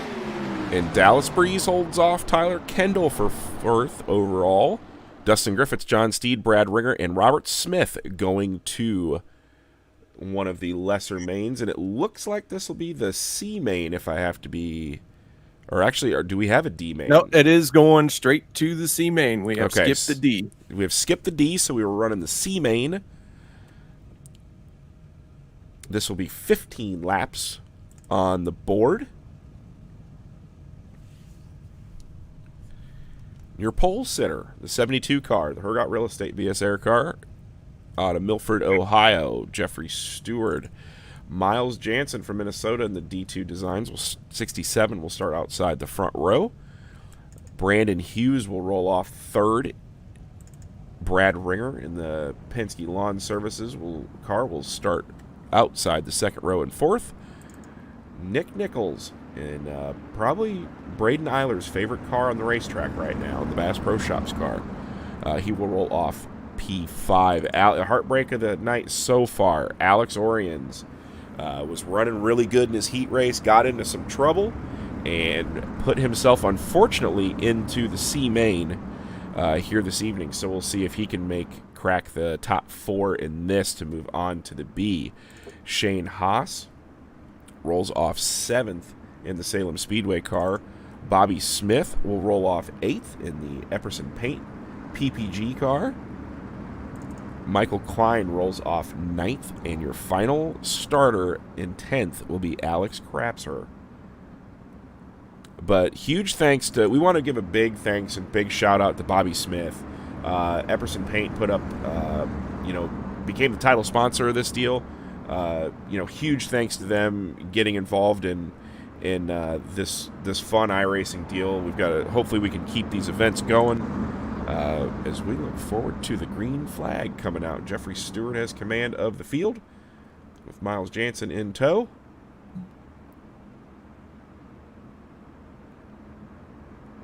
Green flag. Green is out for Mr. Stewart, but Miles Jansen with a heck of a run on the outside. Pinching a little bit low, though, keeping Jeff way down on the bottom, not where you want to be on the racetrack. Jeff, your pole sitter looks... Oh, There he goes. Look at there.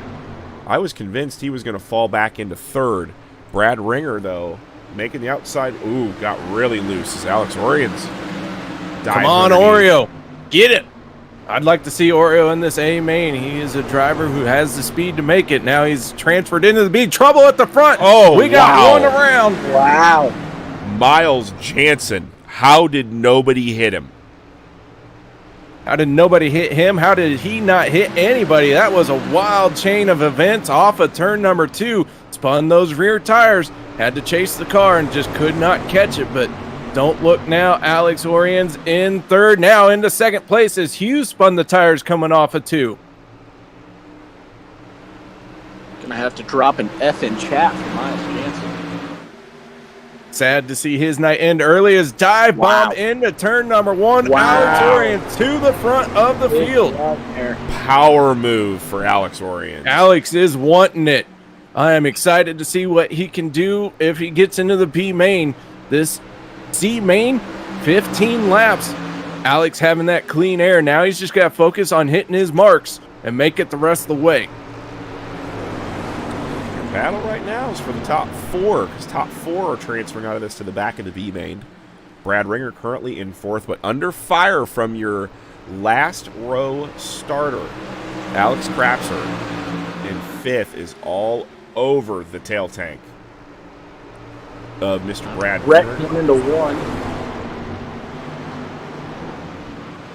Bobby Smith clearing his car off the track. We stay green, but an early exit for Bobby Smith in that 08 machine.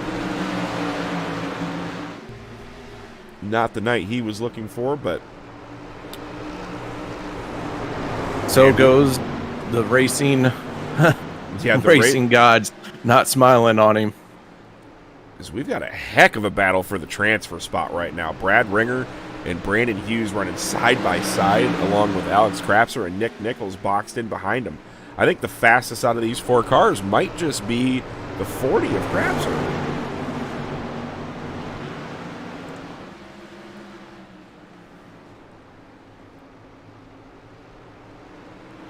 Krapser makes a move to the outside.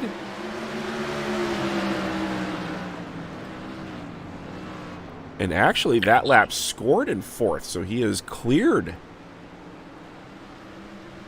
the car of Brad Ringer. He got the wall off of 4 there, but he is on a mission. He is on rolling that high side real well. Gets a little loose, though. See, and that's what happened to him in the heat race. He was in a pretty good spot and just got a little anxious with the throttle pedal. And he got it again. Does it again. That's going to what let you want to do there. Brad Ringer by and bring Nick Nichols back into the picture. So now Brad Ringer moves into the 4th spot. We're working lap here. 11 and 15, guys. It's winding down. That 40 machine has the speed, but he needs to settle in, hit his marks, try and keep off that wall.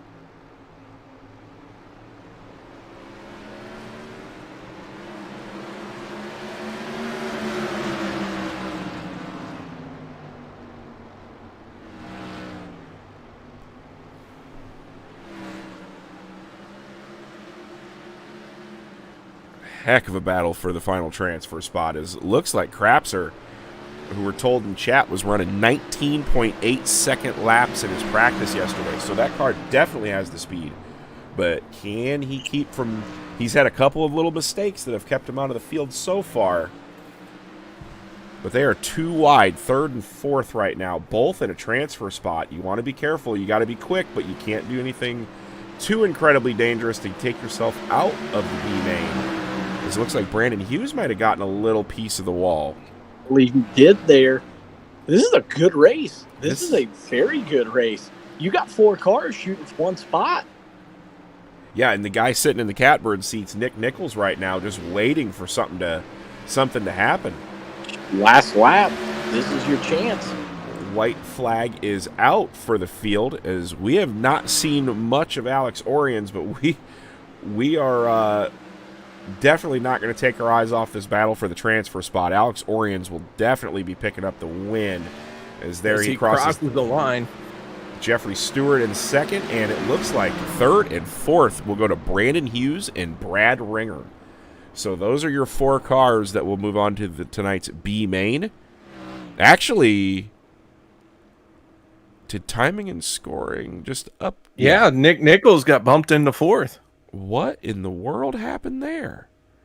Well, but it's still showing that Brad Ringer is in the field, so must have just had a little iRacing glitch there before. So tonight's B main. How many are we taking out of this one, KR? We are taking 8 out of the B main and putting them into the field. So we have 12 cars. 12 cars.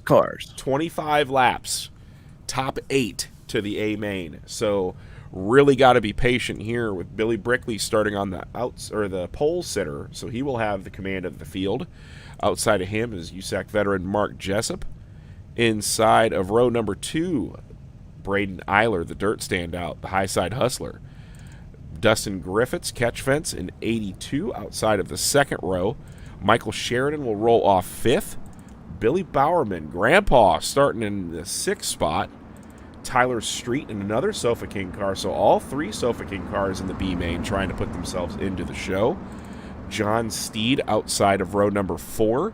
And then your C main transfers. Alex Orions in the 9. Super fast. It's going to be interesting to see how 25 laps long. That's borderline a feature. So it'll be interesting to see what he can do from the 9 hole. Jeffrey Stewart, your second place finisher in the C main. He will start in the 10th spot. Brandon Hughes will roll off in the 11th hole. And Brad Ringer brings out the rear of your field in 12th. So we got 25 laps on the board, 12 cars, top 8 going to the transfer. Into the back of the Epperson Paints night before the 500.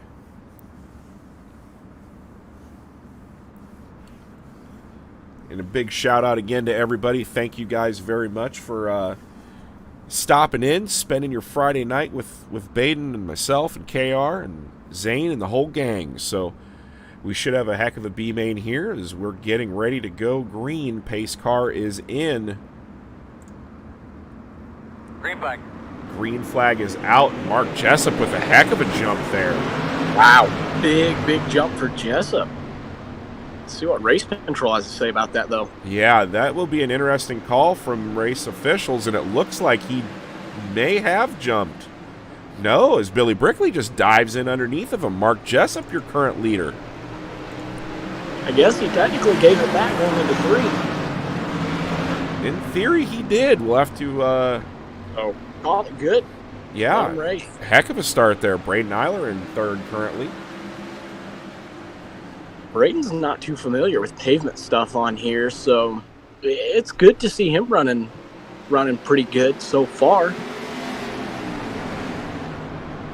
I know with Braden, he was really heartbroken that he couldn't run the fake 500 by Wicked Reluco, and really wanted to be a part of this event. And he's like, man, I've just got to learn how to run the pavement sprint car. So he's put himself in, a pretty prime spot, while the leaders here are kind of getting after it. We'll go back and check on Alex Orions, your C-Main winner. He is currently in the 7th spot now.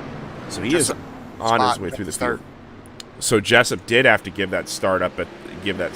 Okay, so your new leader, Billy Brickley, Mark Jessup back to 2nd. Can he get back to the lead? This place is so tough to pass. That's the last thing you want if you're Mark Jessup. Yeah, we saw it earlier with James Tiernan jumped the start a little bit. Therefore, he had to give the spot up. And it cost him 3 rows in the feature. But you're looking at a longer race. We haven't seen this so far. It's caution is out.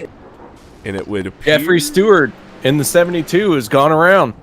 Let's go back, and he looks like to be part of the flip count as well. We'll go back to the instant replay here as Jeff, a little bit of contact, and upside down he goes. Barrel rolls Ooh. Down the front stretch. Good thing this is a simulation, because otherwise that one might have hurt a little. Yeah, that Jeff one just wrecked for half a lap. Yeah, that didn't feel too good for Mr. Jeffrey Stewart. That's one of those, if you're in VR, you definitely have to close your eyes. Close your eyes, because that bucket is just out of reach. But man, Alex Orion sitting in 7th. John Steed in the 7 machine right now. He's in the final transfer spot. And I'll tell you, John Steed has worked so hard for all of this Wicked Relief Fake 500 events. I would love to see that 7 make his way into the A main here tonight. Yeah, I know John's put he was on the sim for quite a while, and then real racing kind of got in the way, and he went on the road with John Andretti and his son Jarrett, and followed the USAC National Sprint Car Tour with them as one of their mechanics. So didn't have much time for iRacing, sold all of it, and he saw how much fun we were all having. And buddy of Skylar Brown was like, "Man, you gotta get back on this. It's starting to get it's getting pretty dicey." So good to see John Steed back on. Yeah, John Steed came back in a big way. He is. I've talked a lot about that Madness in May Triple Crown series. John Steed spearheaded that, and man, I was just glad to get to work with John Steed in that league and over on the Turn 3 Racing Network Wednesday and Sunday night. We're coming to the final week of that. 2 races left in the season out of 8, and we are going to be doing the midgets and then the 410 Winged Outlaws. That's Sunday and Wednesday night. So yeah, be sure to give Turn 3 Network a follow so you guys can watch those races live. I've watched a few of them when I can. They're pretty darn good racing, so be sure to head over there and check them out on their respective nights, as it looks like we are going to get to the 1 to green. Before they go green, we'll take this time. If you guys are fresh into the stream, be sure to share, like, follow, retweet, however you found us, whatever you can do to get us out on social media, please do that. Use hashtags Fake500 and hashtag Wicked Relief. Use those tonight, and you'll be entered in for the drawing tomorrow night after the 500 miles at Indianapolis for the Fake 500. We'll be having some special prizes going on for those as well. So if you guys can share those, that would be absolutely fantastic. And as we get ready to go back to green flag racing, Mr. Brickley has control of the field. Green flag is out. Oh, and Mark gets a little bit of the wall on the start.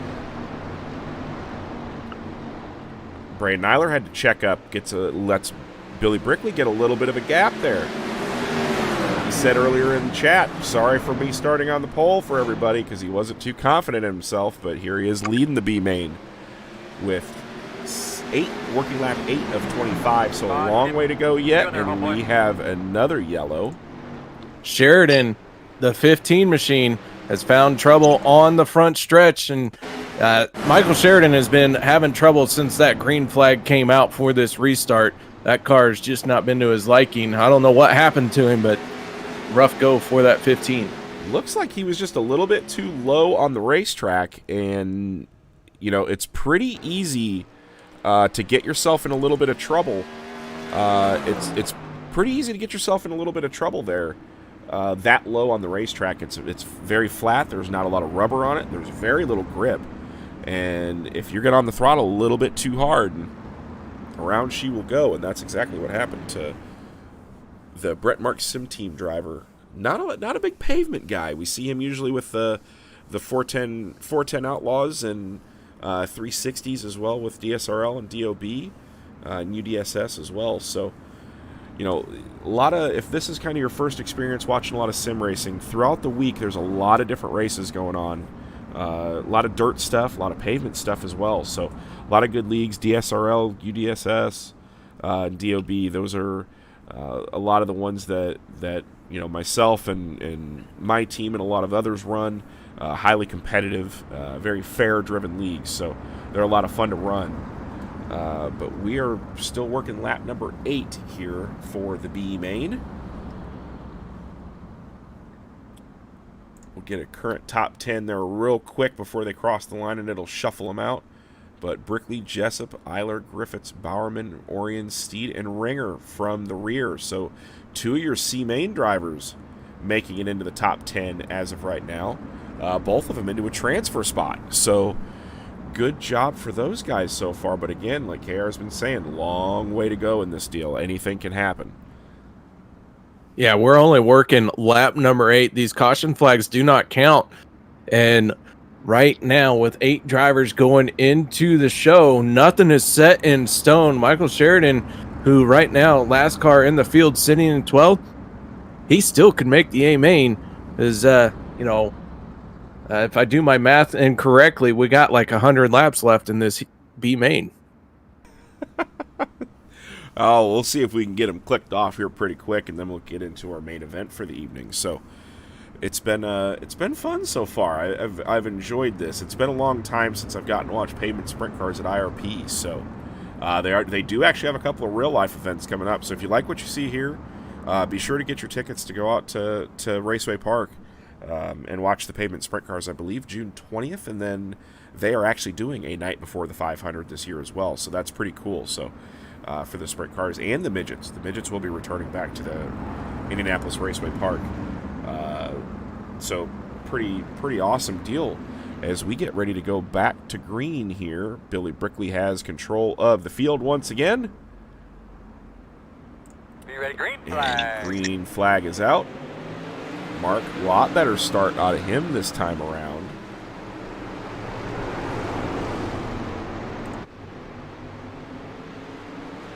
They go down the backstretch. We will go towards a little bit of the middle of the field to see what's going on. Bowerman making some power moves. He's still sitting in 5th right now. Running pretty good. We're going to find out, I guess, if Grandpa can run 75 laps in a sprint car. Gramps in that 94 machine, though, has that hard-charging Alex Orions on his back bumper. Alex digging for a little bit more. Right now he is in the show, but trying to get a better starting position for the A main. He's going to dive down to the inside on the front stretch. Sends it in deep into one, drifts up a little bit, but gives plenty of room to Gramps. Alex Orions, super fast and very, very patient, too. Knows it's a long race. No reason to get ahead of yourself. You're already in the show right now as where you're sitting in 6th. No real reason to really get ahead of yourself. You definitely want to move forward because, I mean, the difference between 8th and 1st in this, that's 4 rows. So that's 8 guys you don't have to pass coming up in the feature. So as the sun goes down, this track's going to keep changing. Cars are going to get faster. It's going to be changing a lot, actually. These cars are pretty temperature sensitive as well. Not as much as the Lotus 79 car that we're running over at the big track, but still very, very close. Dependent on weather, and it looks like we might have a battle up front here. Mark Jessup starting to pick up a little bit of speed that time by about a little bit under a half a tenth faster than Brickley. So we'll watch the leaders here and see if we can see what this looks like here, actually. See if Mark Jessup can pull off the B main win. But we have working lap number 15 right now, as timing and scoring updates. Mark dips all the way to the bottom, trying to get a good run. Slips a little bit off the corner.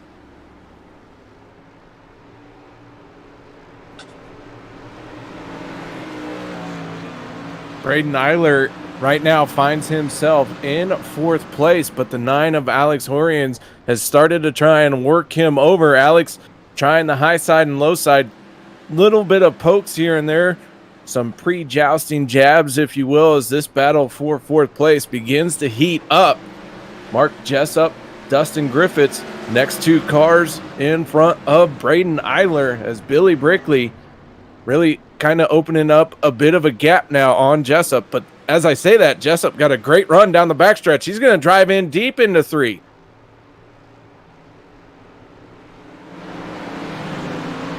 Mark's starting to put some pressure, and as we say that, Dustin Griffith's starting to come into the play. Working lap number 18, and again, you don't want to do anything too crazy because you know you're going to be starting up not great, but decent in the feature. You definitely don't want to take yourself out trying to win the B, but you definitely want as good a starting spot as you can for the A that's coming up here in a little bit. one of the things to the pavement sprint car is patience, because sooner or later someone is going to make a misstep, going to spin the tires. You have got to be in position to take advantage of that as Alex Oriens drives down underneath, but the caution flag is going to come out. Pressure, temperature right there. As it looks like our leader, Billy Bauer, or not our leader, I apologize, Gramps himself, Billy Bowerman, in the 94, found trouble out on the speedway. The curse of the announcers. We were just talking about what happened, and there it was. Got into the backstretch wall and upside down for Mr. Brickley. That takes him currently out of the running for the Epperson Paint night before the 500. So now Brandon Hughes sitting on the bubble with Tyler Street right behind him. I believe, is that flip number 5 here tonight? That is flip number 5, I believe. Billy Bowerman, I'm looking at his car closely here. Looks like it has sustained some significant damage. He has not pulled it down pit road. We'll see if he still has a little bit of speed, but the way that thing is tracking, I think he's going to have his hands full. But if he does stay out, he still is only 2 cars away from making the show. Anything can happen. 2 drivers can get together and take themselves out of the park, out of the race. That would put Billy in. So smart move, not just coming straight down pit road and calling it a night. Yeah, definitely. You have to keep giving yourself a chance. You know, with a sprint car, you never give up, no matter what the situation is. So I mean, you have to keep dinging and sitting there, especially, you know, if you're sitting 16th, 18th like that, something, yeah, maybe it's time to park it.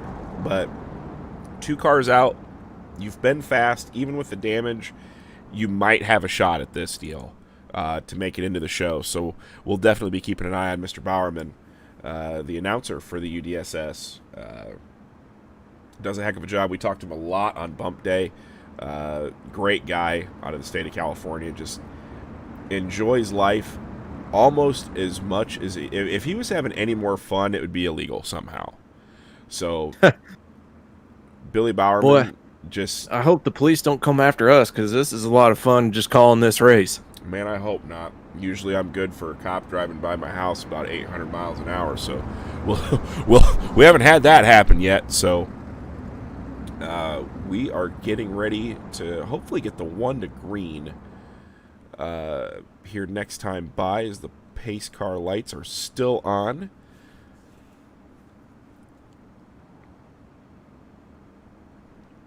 Got some viewers watching not only the race that's going on here, but the World of Outlaws race at Peevely at I-55 Speedway. And that was one of the tracks that I was hoping iRacing would get scanned, get done, and get into the service, because that track has an insane sense of speed. Those drivers wide open, 9-second lap times out of I-55 Speedway with a 410 World of Outlaws. Man, 9 seconds to do a lap. The crazy thing is, on iRacing, you know, we run a lot of, and they don't consider it a short track. That's the crazy thing. You know, as we're getting ready to go back green, but they don't consider it a short track in real life. I'd have to look at, I think it's a 3/8 mile or a 1/3 mile. I'd have to double check. But to run around that fast of a racetrack in 9 seconds is absolutely unreal. Track's extremely heavy, rained a lot, so hearing they're having a heck of a race, but we appreciate everybody for hanging out with us, as well as watching the World of Outlaw race. I know Chris Roberts is watching all 3. He's watching us, he's watching the World of Outlaw race, and he's watching the World of Outlaw late model race. So a lot of racing going on as we get back to actual racing, as Mark Jessup gets into the fence a little bit. Dustin Griffith's now rolling the bottom. What's going to happen here? Griffiths to his inside. Yeah, Griffiths has a run off of 2. Jessup sends it in deep on the high side. He's able to do that, so Griffith's going to have to dig hard coming off the corner. Gets a little sideways, but again, they go wheel to wheel at the line. It's Jessup. Now Jessup does a little bit of a block, a little bit of a defensive line trying to get into the corner. Griffiths, though, still right there as he's going to settle in behind him for the moment. And as we say that, Alex Orion's up to 5th now, stalking Braden Eiler. But it seems like he's just being extremely patient as we start working lap 23. Coming up on 2 to go. Billy Brickley, as long as he keeps his cool, it looks like he's kind of got this thing in the bag. But we hate to give him the announcer curse, so he is not have this in the bag. But we've got a heck of a battle, though, for 2nd, 3rd, 4th, and 5th. And Alex Orion's got loose off the corner big time, so he falls back a little bit into the clutches of John Steed. Currently, right now, Brandon Hughes is your 8th place guy. As we get ready to take the white, we'll watch the battle for the transfer spot here. White flag is out on your B main. Go back up to the front of the field. Billy Brickley looks like he's got it in command with Jessup in tow, Dustin Griffiths, Braden Eiler. We'll go back here, and it looks like Brandon Hughes will be your final qualifier. Tyler Street and Billy Bowerman rounds out your field. And ladies and gents, we are getting ready to go for your 75-lap main event. Before we get going here, we're going to take just a real quick commercial break. Big thank you to Epperson Paint and Supply, or Epperson Painting, no supply, PPG Paints as well. But thank you guys for sponsoring the night before the 500, and we will be right back with your main event lineup.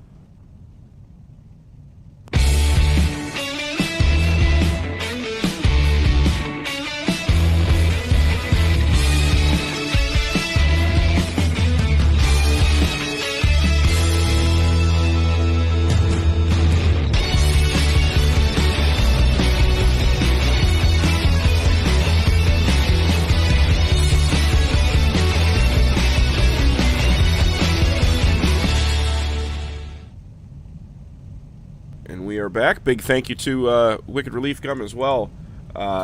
Your starting grid, we'll have to check and see. I don't believe we had any takers, but you've got Dan Smith and Ryan Sellers your front row in those DRR Speedworks. Now I'm going to feel what it's like to be Dave Despain, Larry Rice, all those guys on the Thunder trying to decipher whose car is who. Inside of row number 2, your Heat Race 3 winner, Skylar Brown. John Batista outside of the second row, your 4th Heat Race winner. And then we've got Jeffrey Stanton in the 3rd row, starting in 5th, along with Tommy Corcoran in the 14 machine. James Tiernan starts 7th on the field. Watch for him. And then Mark Broderick on the outside of row number 4 in 8th place. Mason Hannigan in the Black Diamond number 1, he will roll off in 9th. AJ Job starts 10th on the field. Jacob Gordon, son of Eric Gordon, will start 11th. Dallas Breeze in the over-the-wall photography car, he will start in the 12th spot. Chris Springer 13th in the Axis Seed car. Tyson Landis, sponsored by Wicked Cushion, he will be in the 14th spot. Justin Carey rolls off 15th. 16th for Tyler Kendall. Billy Brickley, Mark Jessup, Dustin Griffiths, Braden Eiler, Alex Orions, John Steed, Brad Rigger, and Brandon Hughes did not make the call for some reason. And we are green flag action for 75 laps. It is the Epperson Paint night before 500. Brandon Hughes did make the call. He is out on track, so maybe just a glitch with your grid there, Billy. Yeah, it looks to be. So, yeah, we do see him out on the racetrack as we're working lap number 1. Go to press box view here so we can get a little bit broader view of what's going on racing-wise. Big battles in the mid-pack. Right now, Jacob Gordon in the 41 machine went to the high side and motored right on past the 56 of Chris Springer. Looks like through the middle of the field. Yeah, we've got a ton of racing. And here's the thing, we hadn't really discussed much. We get a pretty decent-sized green flag run in this. Lap traffic is going to come into play. Mark Broderick gets into the fence just a little bit down the backstretch.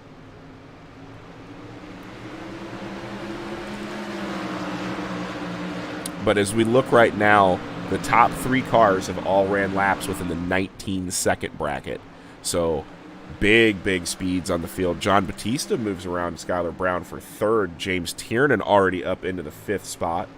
So James is on the move, getting ready to poke around the outside there of Skylar. So heck of a run there for James as he's moving towards the front. But here, like we talked about earlier, fuel is going to be a thing. Saving tires is going to be a thing. Something we don't get to see very often in a lot of the races that you call KR on the dirt. So tire wear going to be a big factor as the DRR cars just kind of seem like they're setting in line right now, just kind of waiting. Long Big race. trouble on the front stretch. We got one going up and over, and I believe that is the 41 of Jacob Gordon. He has collected Brad Ringer as well. 2 cars flipping on the front stretch. Make that flip count up to 7. Yeah, Brant, just caught up in the moment, and unfortunately, Jacob Gordon upside down. Along with, actually, it looks like Brad Ringer was upside down as well. So we're going to have to see who is left onto the racing surface here. Is Jacob Gordon still rolling around? Once timing and scoring picks back up.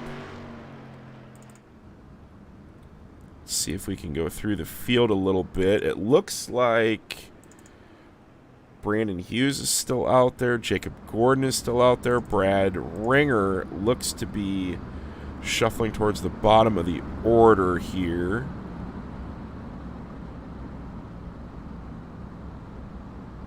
Yeah, Brad Ringer currently sitting on pit road, so his night is seemingly over It's for at least south in a hurry. But here we are, 6 laps in to the 75-lap main event. Your current top 10 before they... Actually, it's not going to work because it's still got Jacob in front. But the DRR car is looking mighty strong right now. Yeah, Dan Smith, Ryan Sellers sitting 1 and 2. 3rd place, John Batista in that 54 machine. Tiernan sitting in 4th. Skylar Brown rounding out your top 5. And then it is Jeffrey the Jet Stanton. Be watching that 15 machine of Jeffrey Stanton to try and make some moves to make his way up into the front. It's going to be hard to keep some of these pavement sprint car ringers, if you will, off the podium. Yeah, I think that's, really right now, kind of the invader to the series, or invader to the pavement cars is John Batista. Skylar's got a lot of experience in these cars and has been running them a lot more frequently lately. So really your top 6 or 7 are all well-known pavement guys that run a lot of these sprint car races. Mason Hannigan not running a ton of them. Mark Broderick runs them when he can, but John Batista up there running in 3rd. So doing a heck of a job up there. Heck of a showing for Batista for sure. But lap 6, our first caution of the night, our flip counter is at 7. And, the start of this race has been, cars have been just all over the track. The battling has been going on everywhere except for the Dan Smith machine as he is out in front and gets on the throttle. We are back under green. Dan Smith, Ryan Sellers going to try and pull away from the field as they go off into turns 1 and 2. Tiernan going to try and work over Batista for that 3rd spot as they work their way down the back stretch. Dan Smith out in front. Can he hold on and lead all the laps? Can Ryan Sellers figure out a way around that 47 machine? James Tiernan with a power move around Batista around the top side. James definitely not playing any games. He is not worried about tire strategy at all, it looks like. He's wanting to just get to the front in a hurry. So James Tiernan moves up into the 3 spot. I do want to point out that the 41 of Jacob Gordon has loaded up. He is done for the night. So early exit for Jacob Gordon. Brad Ringer still sitting on pit road. Hasn't quite called it a night, but not looking good for him so far.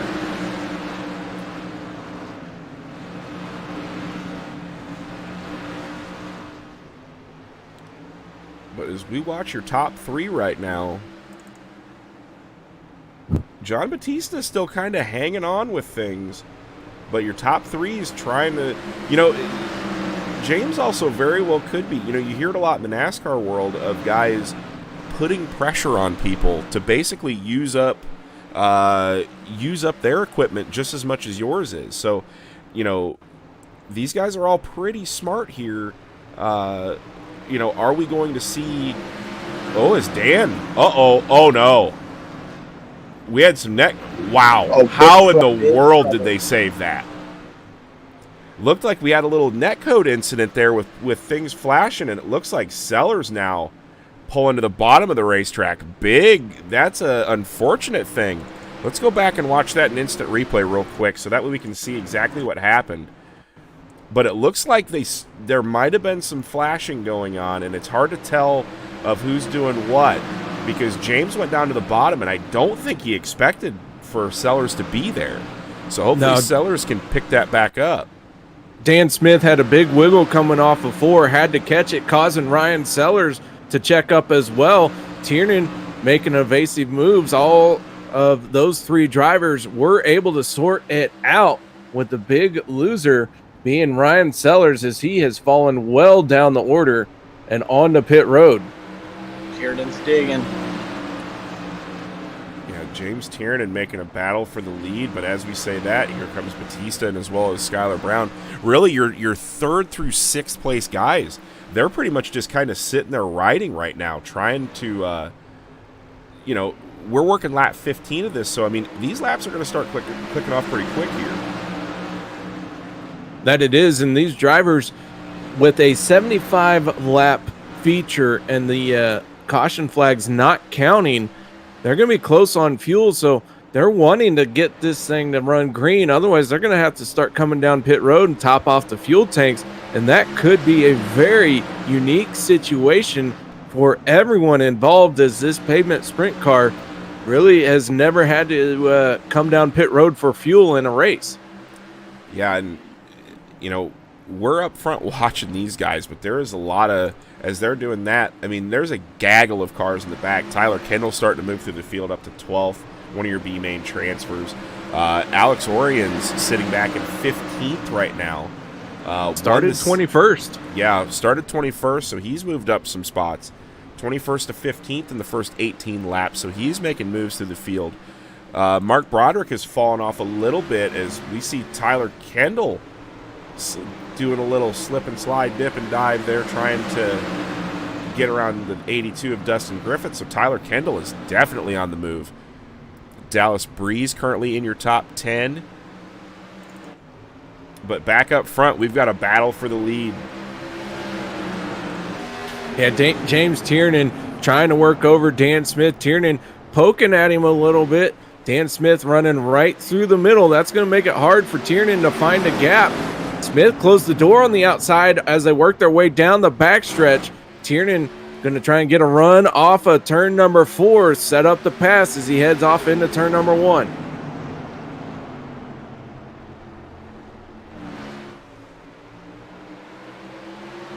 As we're about a third of the way through the race. Here's your current top 10 as they run right now. Tiernan, Springer, and Kendall all as we... Oh, boy. We're getting feisty up front.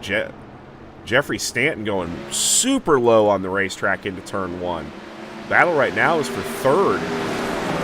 Batista backed out of that one. He didn't want anything to do with Skylar Brown on his outside. That's going to cost him 2 spots as Jeffrey Stanton motors right on by, puts Stanton into 4th. Batista losing 2 spots, 1 lap. He's going to settle into 5th place, but not a bad decision there by the 54 machine to just kind of back up and find a spot to ride around. Well, yeah, it's a long race. We're getting ready to get up onto a 3rd, and really the top 6 right now completely broken away from the field. So they're about a 10th of a lap faster than your 7th and 8th place cars of Chris Springer and AJ Joe. So they're, really just trying to hang on here as we've got a battle for the lead. Tiernan around the outside taking over the lead from Dan Smith. So what is he going to do now?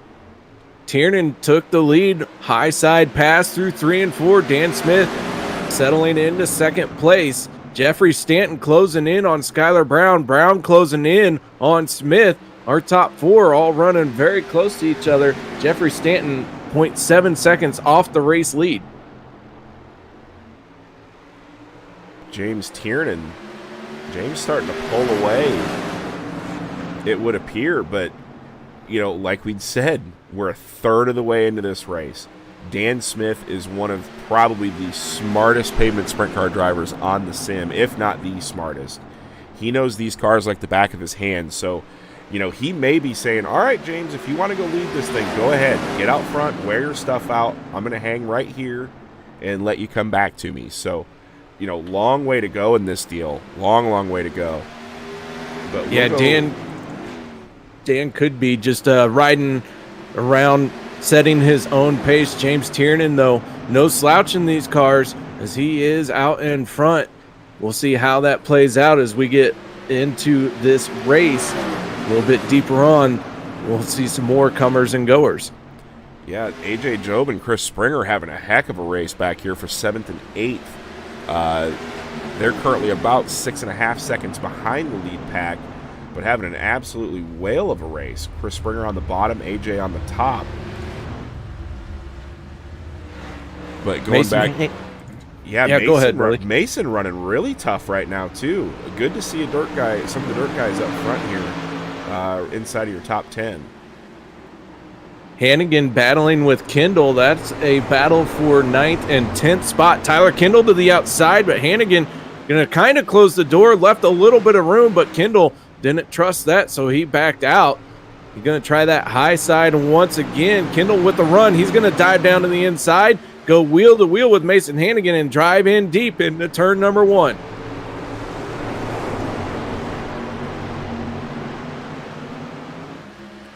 Tyler Kendall now running real deep down on the flat. You can see the car make the transition from the flat to the top side of the racetrack. Oh, as Tyler Kendall gets extremely loose. Oh, boy. Do we got trouble here. Tyler Kendall somehow hangs onto it after getting extremely loose. That'll shuffle him back into the 12th spot. As we go back up front, James Tiernan starting to pull away. Your battle now for 2nd. Skylar Brown not wanting to let the leader get too far ahead, but again, 33 laps in. We got a long way to go. We're not even halfway yet. Do want to check in a little bit deeper into the field. Right now in 19th place, that is the 07 of John Steed. Him and Brandon Hughes have been battling each other for this spot for several laps. John Steed finally coming out on top. But, man, they have been going at it as if they were fighting for first place. Yeah, and Alex checking in on Alex Orions sitting back in 16th spot right now. So not making the progress we thought he might be. You know, again, he might be in the same boat as a lot of other guys, just kind of maybe riding, saving your stuff. This battle that we've got here, Mason Hannigan, Dallas Breeze, and it looks like AJ Job is falling into one the up and over. Tyler Kendall in the catch fence. Oh, boy. Tyler Kendall stuck in that catch fence, and it looked like, I believe, Mark Broderick also getting a piece of that action. We'll go here to instant replay as we watch him come down the backstretch. Yeah, and it looks like two guys just met in the absolute middle, and Kendall goes for a ride, and along with Mark Broderick. So, two guys that were running in the mid-pack of the field now having to go towards the rear. Tyler Kendall on pit road, unfortunately, as he is not able to tow, or as he has to tow, excuse me. So that changes a lot of things on the race right now. 36 laps in.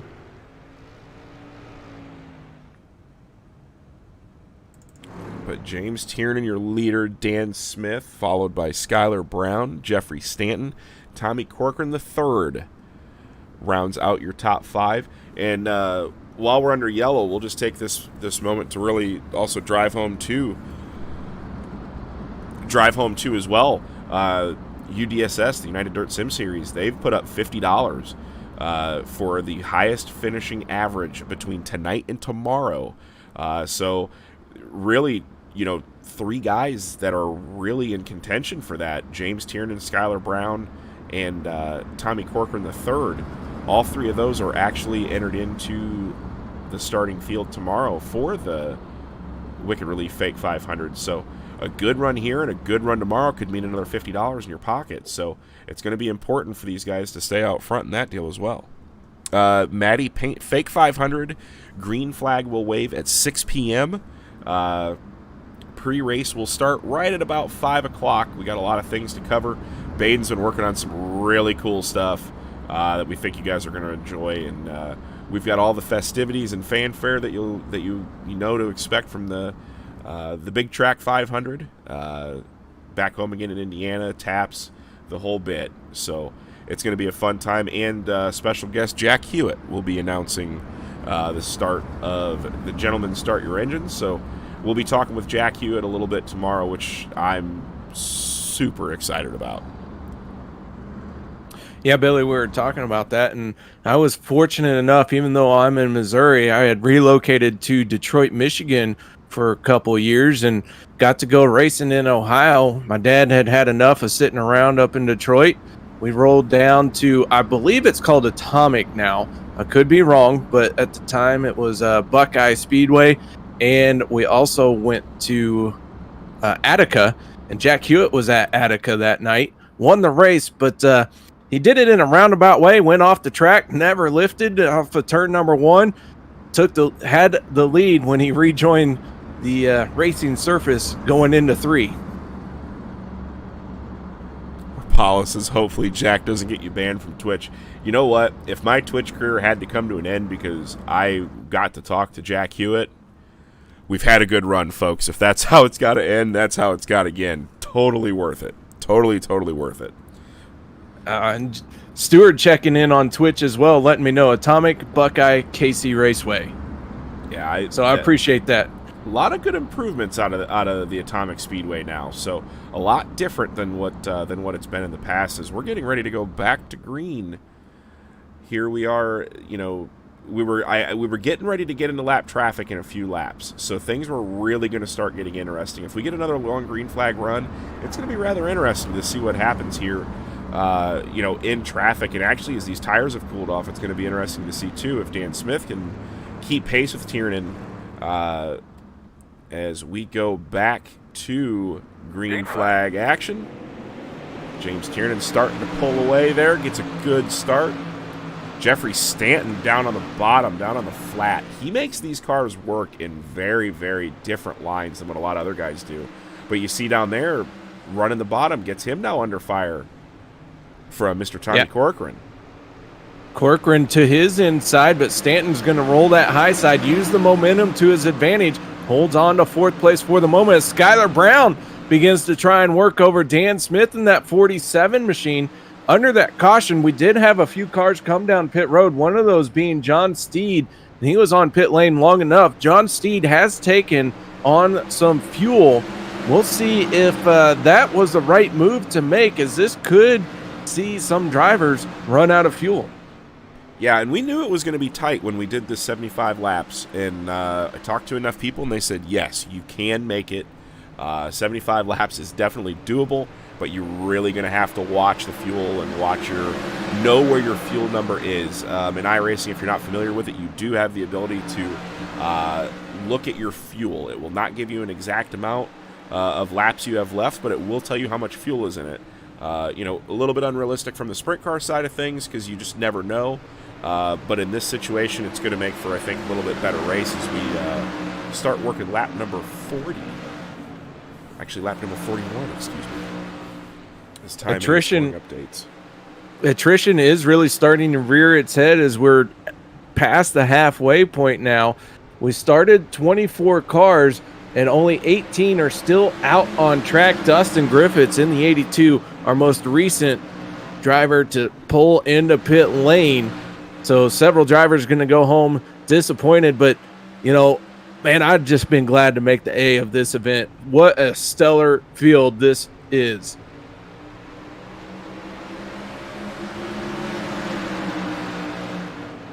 Tiernan now and Dan Smith starting to break away a little bit. Skyler may be looking at that fuel number and going, you know what? Not worth it.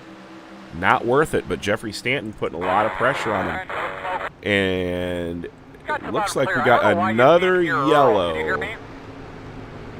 Caution flag coming out. Mark Jessup involved in the 14J. Several other cars included John Steed, I think, got a piece of that as well.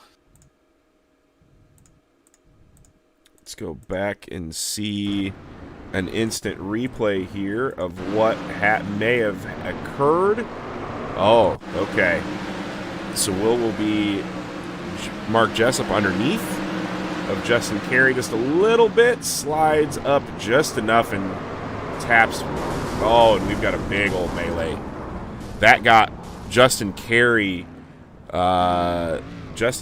John Steed, who did pit for fuel earlier. I did see another car. Was that Orions? No, Orions was able to squeeze through. It looked like Ryan Sellers getting a piece of that as well. So some heavy competition getting caught up in some issues back here. Yeah, Ryan Sellers not. Justin Carey in the 42 was involved. I think you mentioned him though.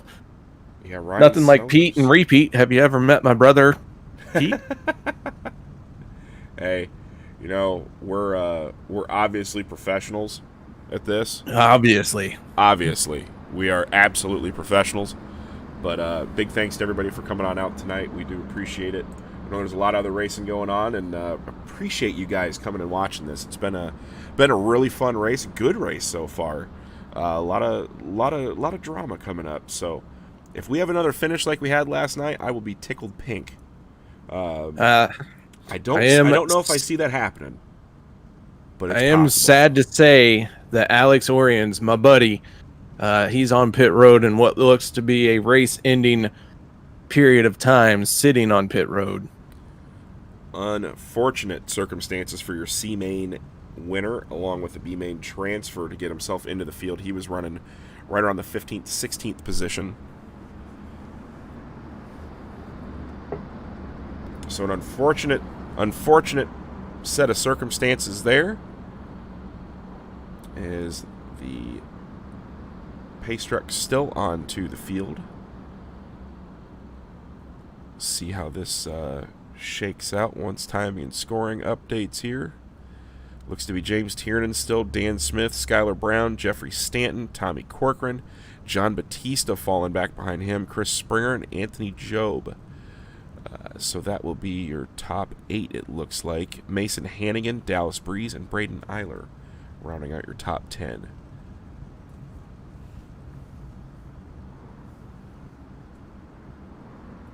So while we have a moment under caution here, Billy, the Turn 3 Racing Network putting out some bonus money to a random finishing position. Although we know what spot it is, so it's not random, but it was picked at random, I think. So I'm looking forward to being able to give that bonus money away on behalf of the Turn 3 Racing Network. But, you know, we're doing this to fill the void that the month of May, with everything that's going on, how it came down. And, man, this race is living up to the hype as we get ready to go green flag racing once again. That Ford butt stain getting out of the way. James Tiernan in control of the field. Dan Smith going to have to figure out something as the laps are winding down. Tiernan picks up the throttle, and we are back underway here at IRP as the sun has set. The lights are on, and the racing is getting hotter than ever as the battle for 5th place really picks up. We got several drivers. Oh, big crash. Big crash down the back straightaway. Looks like Anthony Job getting part of it. We will go and get an instant. Oh, yeah, we had a big mess. As Mark Jessup ending up upside down. That's going to be flip count number 9. Off of turn number 2, Springer and AJ get involved, get Mason Hannigan involved. Big time crash there, as we will see if we can. Braden Eiler also involved. So let's go see from his vantage point what happened here. Cars get tangled up, and it's just no luck at all for Mr. Eiler or Mason Hannigan. No fault of their own, just involved in a wreck that is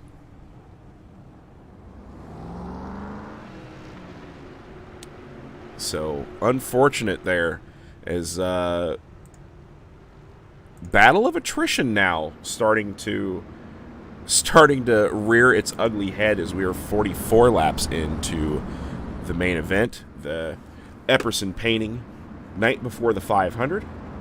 Got about right around 30 to go.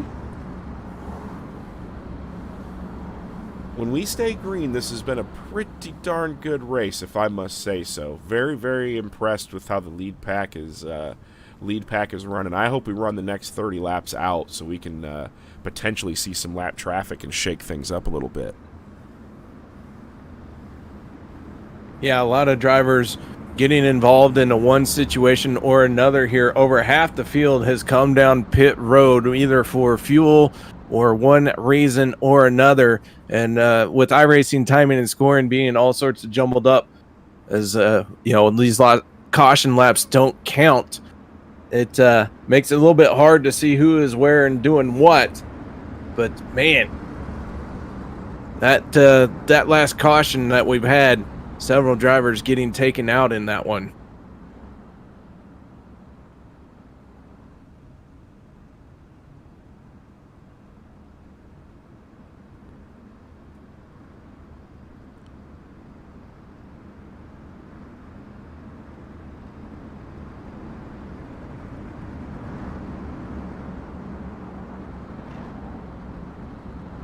Well, I was hoping, Billy, that we could talk to my buddy Alex, but it looks like he has decided to pack up and leave without a word of anything. I was wondering how it was going on for him at the back of the pack, but looks like a frustrating night for Alex. Don't call me Oreo Oriens.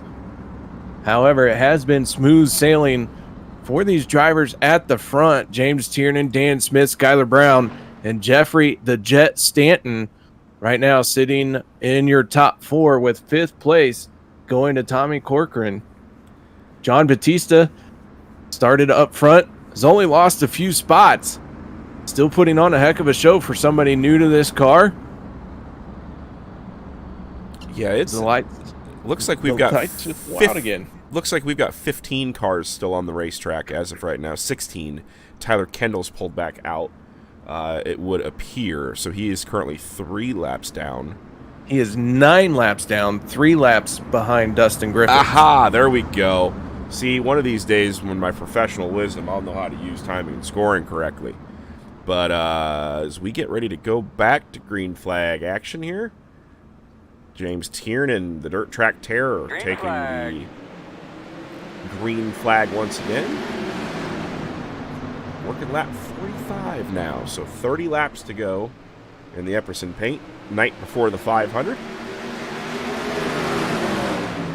Jeffrey Stanton makes a big run down on the apron, but is that going to get Tommy Corcoran a good enough run to get around him on the outside? It is, and that one move just sent him back 2 spots potentially, as John Batista now rounding around the outside. Yes, Jeffrey Stanton going to lose a few spots there. He's going to get into line following the tire tracks of Batista. He's going to have to gather himself back up and try and gain that lost ground. But James Tiernan in the 98 out in front. Dan Smith solidly in second, with Skylar Brown in that 71 machine rounding out your final step of the podium. And Billy, this pavement sprint car has reached out, touched a few of these guys. But the top 4, 5, 6, 7 cars have been putting on a heck of a show, and they are all out to try and win this thing. Yeah, it's going to get close. Dan Smith is really starting to put some pressure on the tail tank of Tiernan as he goes to the bottom. Oh, boy, Dan Smith with a nice save. Almost getting into the left rear of James Tiernan and Skylar Brown, but what a save. Yeah, Dan Smith really had to get up on the wheel to rein that sprint car back in, but gathers it up, only losing 1 spot, as Skylar Brown in the 10 has decided it is go time, as he is closed up quickly to the back bumper of the 98 of Tiernan. Smith taking a peek to the inside, not able to get the run he needed off of turn number 4. But while that is all going on, it has really closed up this front group. Jeffrey Stanton in 6th place.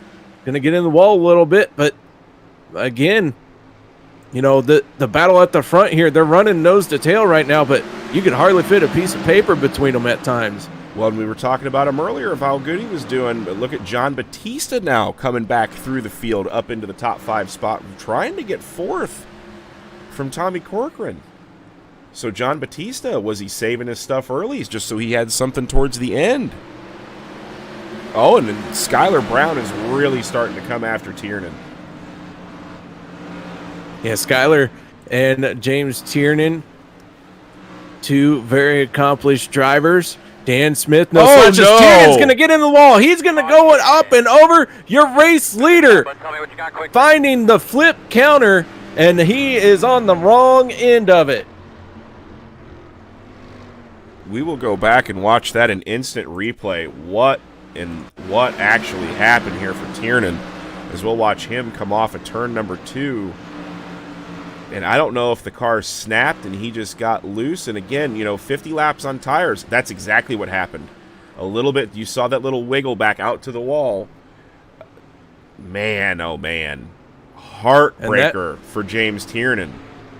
That really started as he was coming off of turn 2, putting the power down. He had that wiggle off of 2.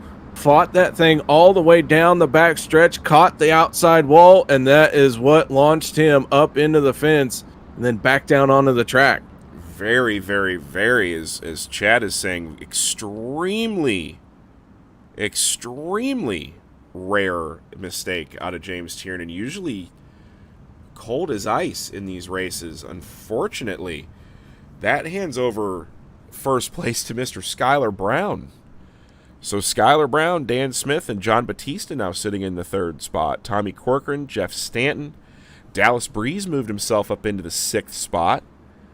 Mark Broderick, who had trouble early in the race, in 7th. Tyson Landis and Chris Springer now in your top 10. So the whole complexion of this race just changed big time. That it did, and Billy, I said it before all the racing action happened, this car will jump up and bite even the most accomplished drivers. James Tiernan just found out how hard this car can bite you.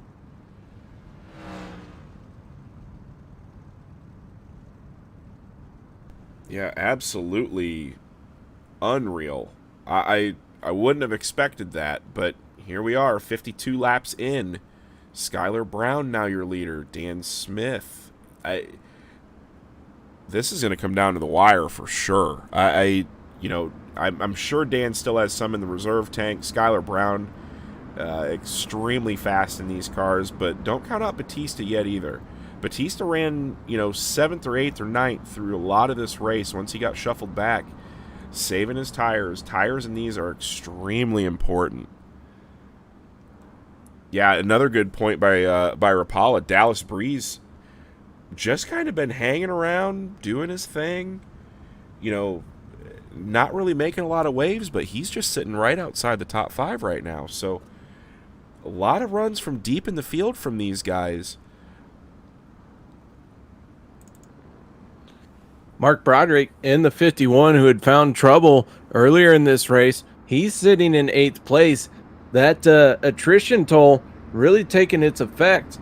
We have 13 cars, make that 12 cars on the lead lap. And most of these guys are not on the lead lap because of issues. We have not had to deal with lap traffic from the leaders yet. So if we can, I want to go ahead and take this moment to talk to Mr. James Tiernan. James, that 98 machine was bad fast as we get ready to go back green flag race, and tell us a little bit about what happened out there. Well, I like your car that's pretty crazy loose and all that, and it just seemed to kind of bite me in this moment. It just snapped loose in a really weird way that it hadn't been doing all night, kind of caught me off guard on entry, and you guys saw the result. Car was really good. I was looking at fuel. I'm gonna be honest. I don't think if these people don't pit, We got more trouble. Sorry, didn't mean to interrupt, James, but Dan Smith has found trouble coming off of turn number 2. Dan Smith, oh boy, same, really almost the same thing that happened to James there a little bit. Batista went around him on the outside and got a little too much throttle and into the wall, and that takes out. Oh Corcoran. boy, Jeffrey Stanton got involved. Big stack up at the back of the field. Looks like Mason Hannigan. Hughes getting a piece of it. Oh boy, that's that again. Here though, there's two mistakes out of 2 veteran drivers in these cars in the last 3 laps. Wow. Yeah, the track's certainly doing some funky stuff at the moment. Just seems that on the entrance to corners, there's no grip at the moment, which is might be because the fuel level's so low.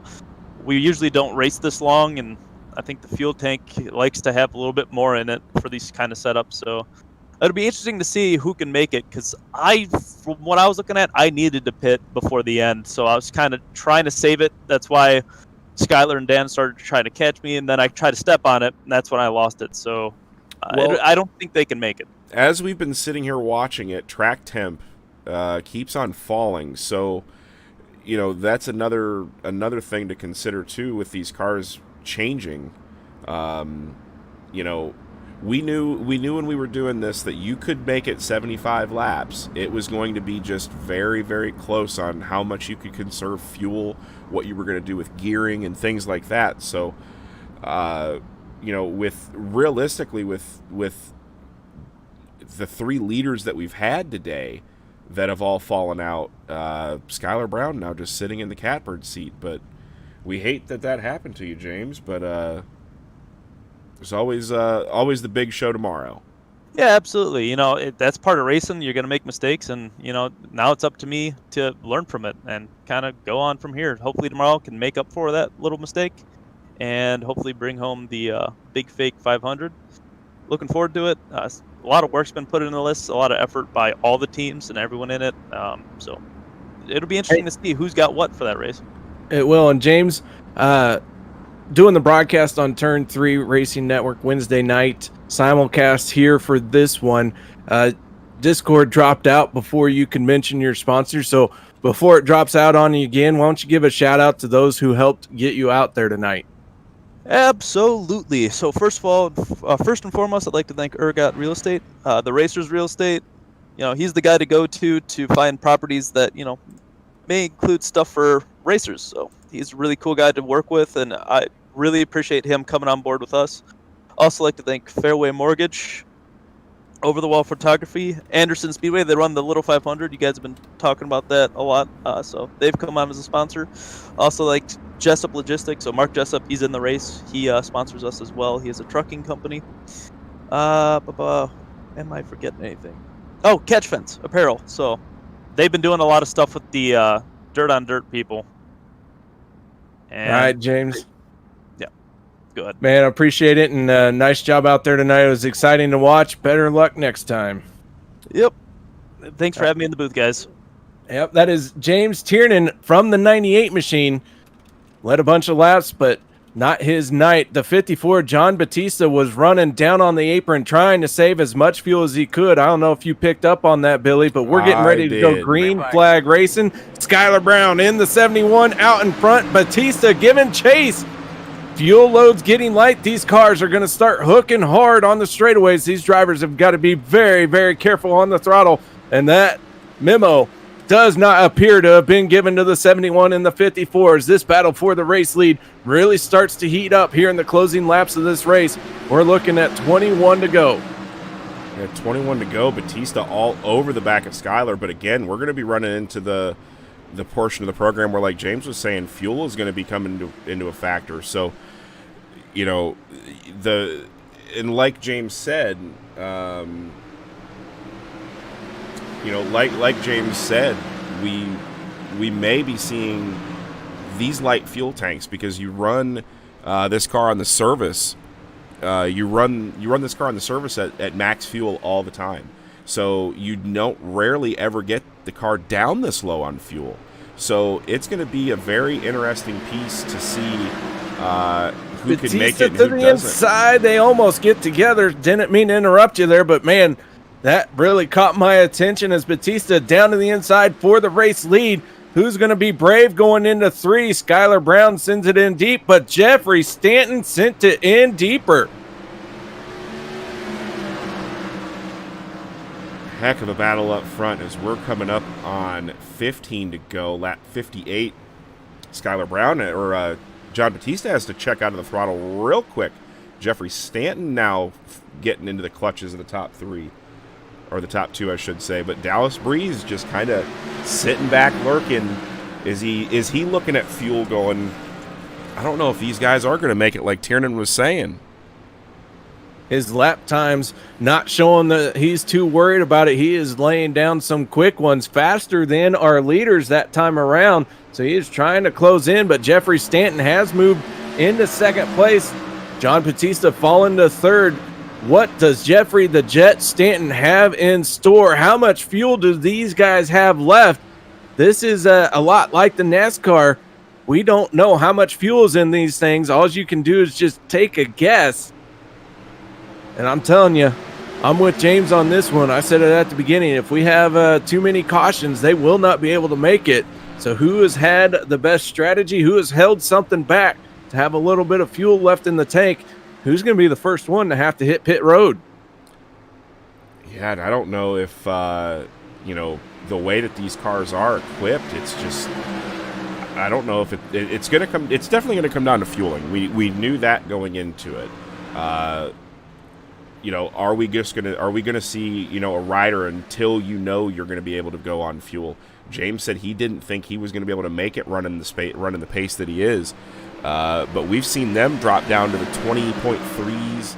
Jeffrey Stanton's still in the 20.6s, but everybody else is dropping down to the 4s and 5s. So this is going to be, we hate to see it, but it's going to come down to a fuel mileage race, I think, with the amount of yellows that we've had within the field. So the top 3 starting to the top 3 have broken away.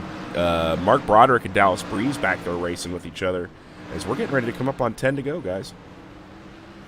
Not only is fuel going to be an issue, but who's going to try and make it without taking tires? This car, the way they pit it, front tires go on, back tires go on. Somebody might try and put 2 front tires on this thing. The right front really takes a pounding here at IRP in these pavement sprint cars.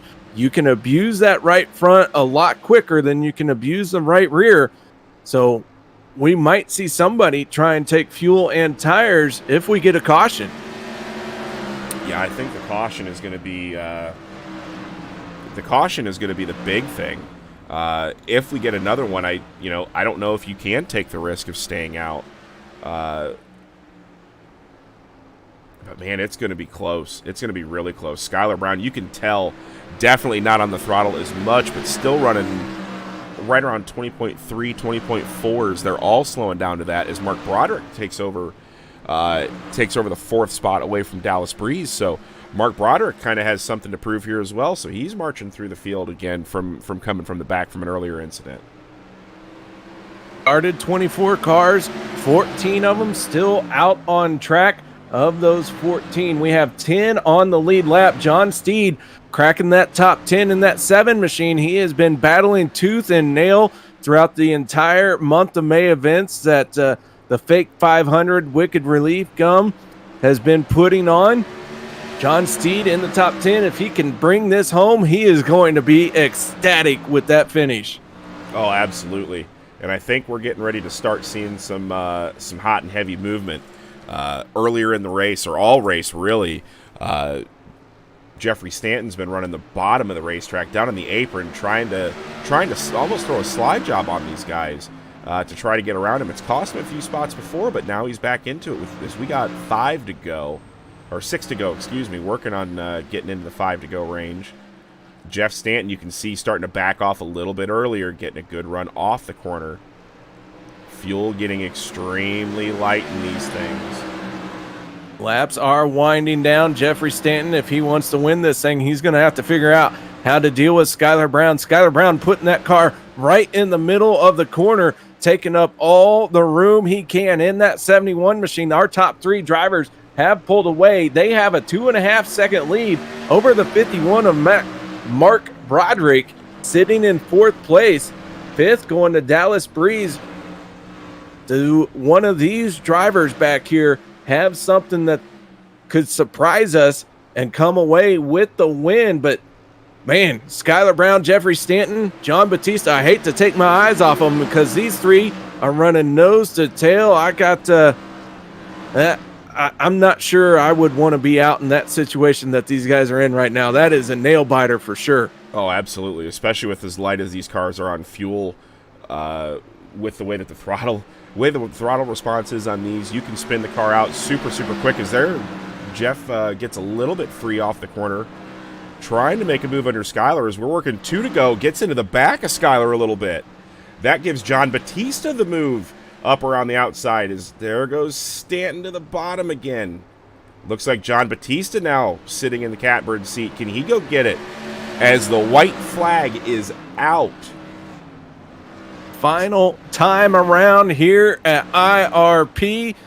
Skylar Brown down the backstretch for the final time. Hate to see a fuel hiccup, but the 71 machine, checkered flag in the air off of turn number 4. Skylar Brown gonna bring it home. Batista second, and Jeffrey the Jet Stanton gonna put it into the final step of the podium. Holy cow, Billy. What a night before the 500. What a race. What a race. That was, I think that was a pretty darn good showing there. Enjoyed that race. That was a lot of fun to watch. Heck of a job there to Mr. Skylar Brown. He did a fantastic job. Looks like he's even got enough fuel to do a couple of donuts there in the pavement car. So good job for Skylar Brown, as we will do our best to... Is he in the booth? He is not. So naturally, Skylar Brown, one of those guys that won't get in Discord. Let's see if we can get a hold of him here very quickly. I know Jeffrey the Jet Stanton is in Discord. Well, let's go ahead and get Jeffrey Stanton, our 3rd place. There's Skylar Brown. But let's talk to 3rd place first. Jeffrey Stanton, this is KR and Billy up in the broadcast booth. You got your ears on, buddy? I do. Hold on a second here. Race Saber's still going on. Copy. All right, Jeffrey Stanton, as you unstrap yourself from an epic battle out on the IRP Speedway, you bring it home in 3rd place here tonight. Tell us a little bit about that battle. 75 laps in the pavement sprint car. Wild. My right front just got a tad bit too hot. Just about 5 to go. It just started getting a little bit tight on me. I'd be loose off. I didn't realize how low fuel we were actually on. It was, I had like maybe just enough to cross the start finish line. Fuel becoming an issue, and it looked like as the fuel load burned off, these cars were catching drivers out. We saw it catch out the 98 James Tiernan. Looked like maybe it caught out 47 of Dan Smith. What was it like in those last few laps as that back end did not have the weight that it needed for the horsepower of these machines? Honestly, it was wild, especially for me because my pedal range isn't 100% because I have issues with sticking on top and chipping out on the top and sticking on the bottom. So I have like even less of a pedal than most people do. So it gets pretty sketchy. Well, Jeffrey, congratulations on 3rd place here tonight. And this race has been simulcasted not only to all the social media channels that Billy mediates, Tuna Can 79 on YouTube, Elbows Up, well, Billy, all the channels, I can't remember them all now. Yeah, there's a bunch of them. Turn 3 came in and said, hey, we want to throw some bonus money at our 3rd place finisher. So Jeffrey, the Jet Stanton, 3rd place, picking up $100 bonus money, courtesy of the Turn 3 Racing Network. I'm speechless. Oh my God. Thank you guys. thank you guys for hosting this race. Thank you, Epperson Painting, for sponsoring this race, and everyone that's sponsoring the fake 500. And thank you guys. Oh my God. heck of a run. We're glad to hopefully you had a good time running it. It was a lot of fun to watch, a lot of attrition, but it was still a lot of fun to watch, and had a great job, buddy. Yeah, it was a lot of fun. Thank you guys for hosting this. Jeffrey the Jet Stanton bringing it home in third place, and Billy, the recipient of that unknown, unannounced where it would end up, third place, getting that extra $100 bonus money from the Turn 3 Racing Network. Well, let's big thanks to you guys for doing that. It's big thanks to you guys for doing that. I know it was cool to see the reaction like we talked about. So we'll go ahead and get John Batista in here. John Batista, the fast food man. Good run there up to second, man, for not too bad for a dirt guy. Yeah, no shit. I used to run these cars a lot about 6 or 7 years ago, weekly almost, but I've probably ran it maybe 3 or 4 times on the new tire model, and it's definitely way different than anything before. Yeah, and we saw early you were up in the top 3 and putting some pressure on, and then started to kind of fall back. Was that part of the game plan of just moving back, a little bit, saving your equipment, saving your tires? And Absolutely not. I love the honesty. I was asshole tight the whole time. Way tight. The car was pretty good during the day in qualifying the heat and all that fun stuff, but man, once the lights turned on, I was so tight I could not cut the middle at all. I was holding up Skylar there for a pretty good while at the beginning of the race, and eventually he was just on me so much I didn't want to jeopardize my race or his race, so I just let them all by. And then I figured out a new line about halfway through, and from there I think I was moving pretty good, and I wish I had about 5 more laps at the end of that race. I think my tires were a little bit better, not by I didn't mean to have better tires. I was just running a very bad line in the beginning of the race, and I think I just managed to have a little bit better than Skylar. I'm not sure about Jeffrey. I think I just heard him say that he had or he didn't have full throttle range or whatever, so that probably definitely hindered him. But yeah, that was a rough one for sure. How we talked to James there after his incident, and he said that he was really worried about fuel. Did you ever take a peek at it? How close were you to running out? Yeah, my dumb ass didn't check the fuel usage before the race, and I had no idea what fuel usage was here, so I just put 23 in the whole night, which I think is what you're supposed to do in this car. But I put it in and let her fly. At the end, I think there was 12 laps to go or something, and I saw I had 5 gallons left, so I panicked a little bit, and I think it was the last restart. I started running the inside lip, I guess you can call it, at the in that last restart, just to save a little fuel. And I think I saved enough. I had a gallon left, but I guess those guys were saying they crossed the line with 0.1, 0.2. Jeffrey was sputtering crossing the line, so we knew it was going to be close, depending on yellows. So I'm glad everybody made it through, and glad it made it through. But heck of a job there, man. It was cool to see a dirt guy run second on the pavement at the night before the 500 by Epperson Paint. So yeah, I usually run like garbage in these big events, so I'm glad I could finally show I'm not a complete scrub lord like I am on every Monday night. So hey, I'm a scrub lord right along with you. So we hold up. At least you guys are there. We hold up the back proudly, Batista. We hold up the back proud. But I'm sure you got some sponsors on that thing you need to thank, and we'll let you get out of here.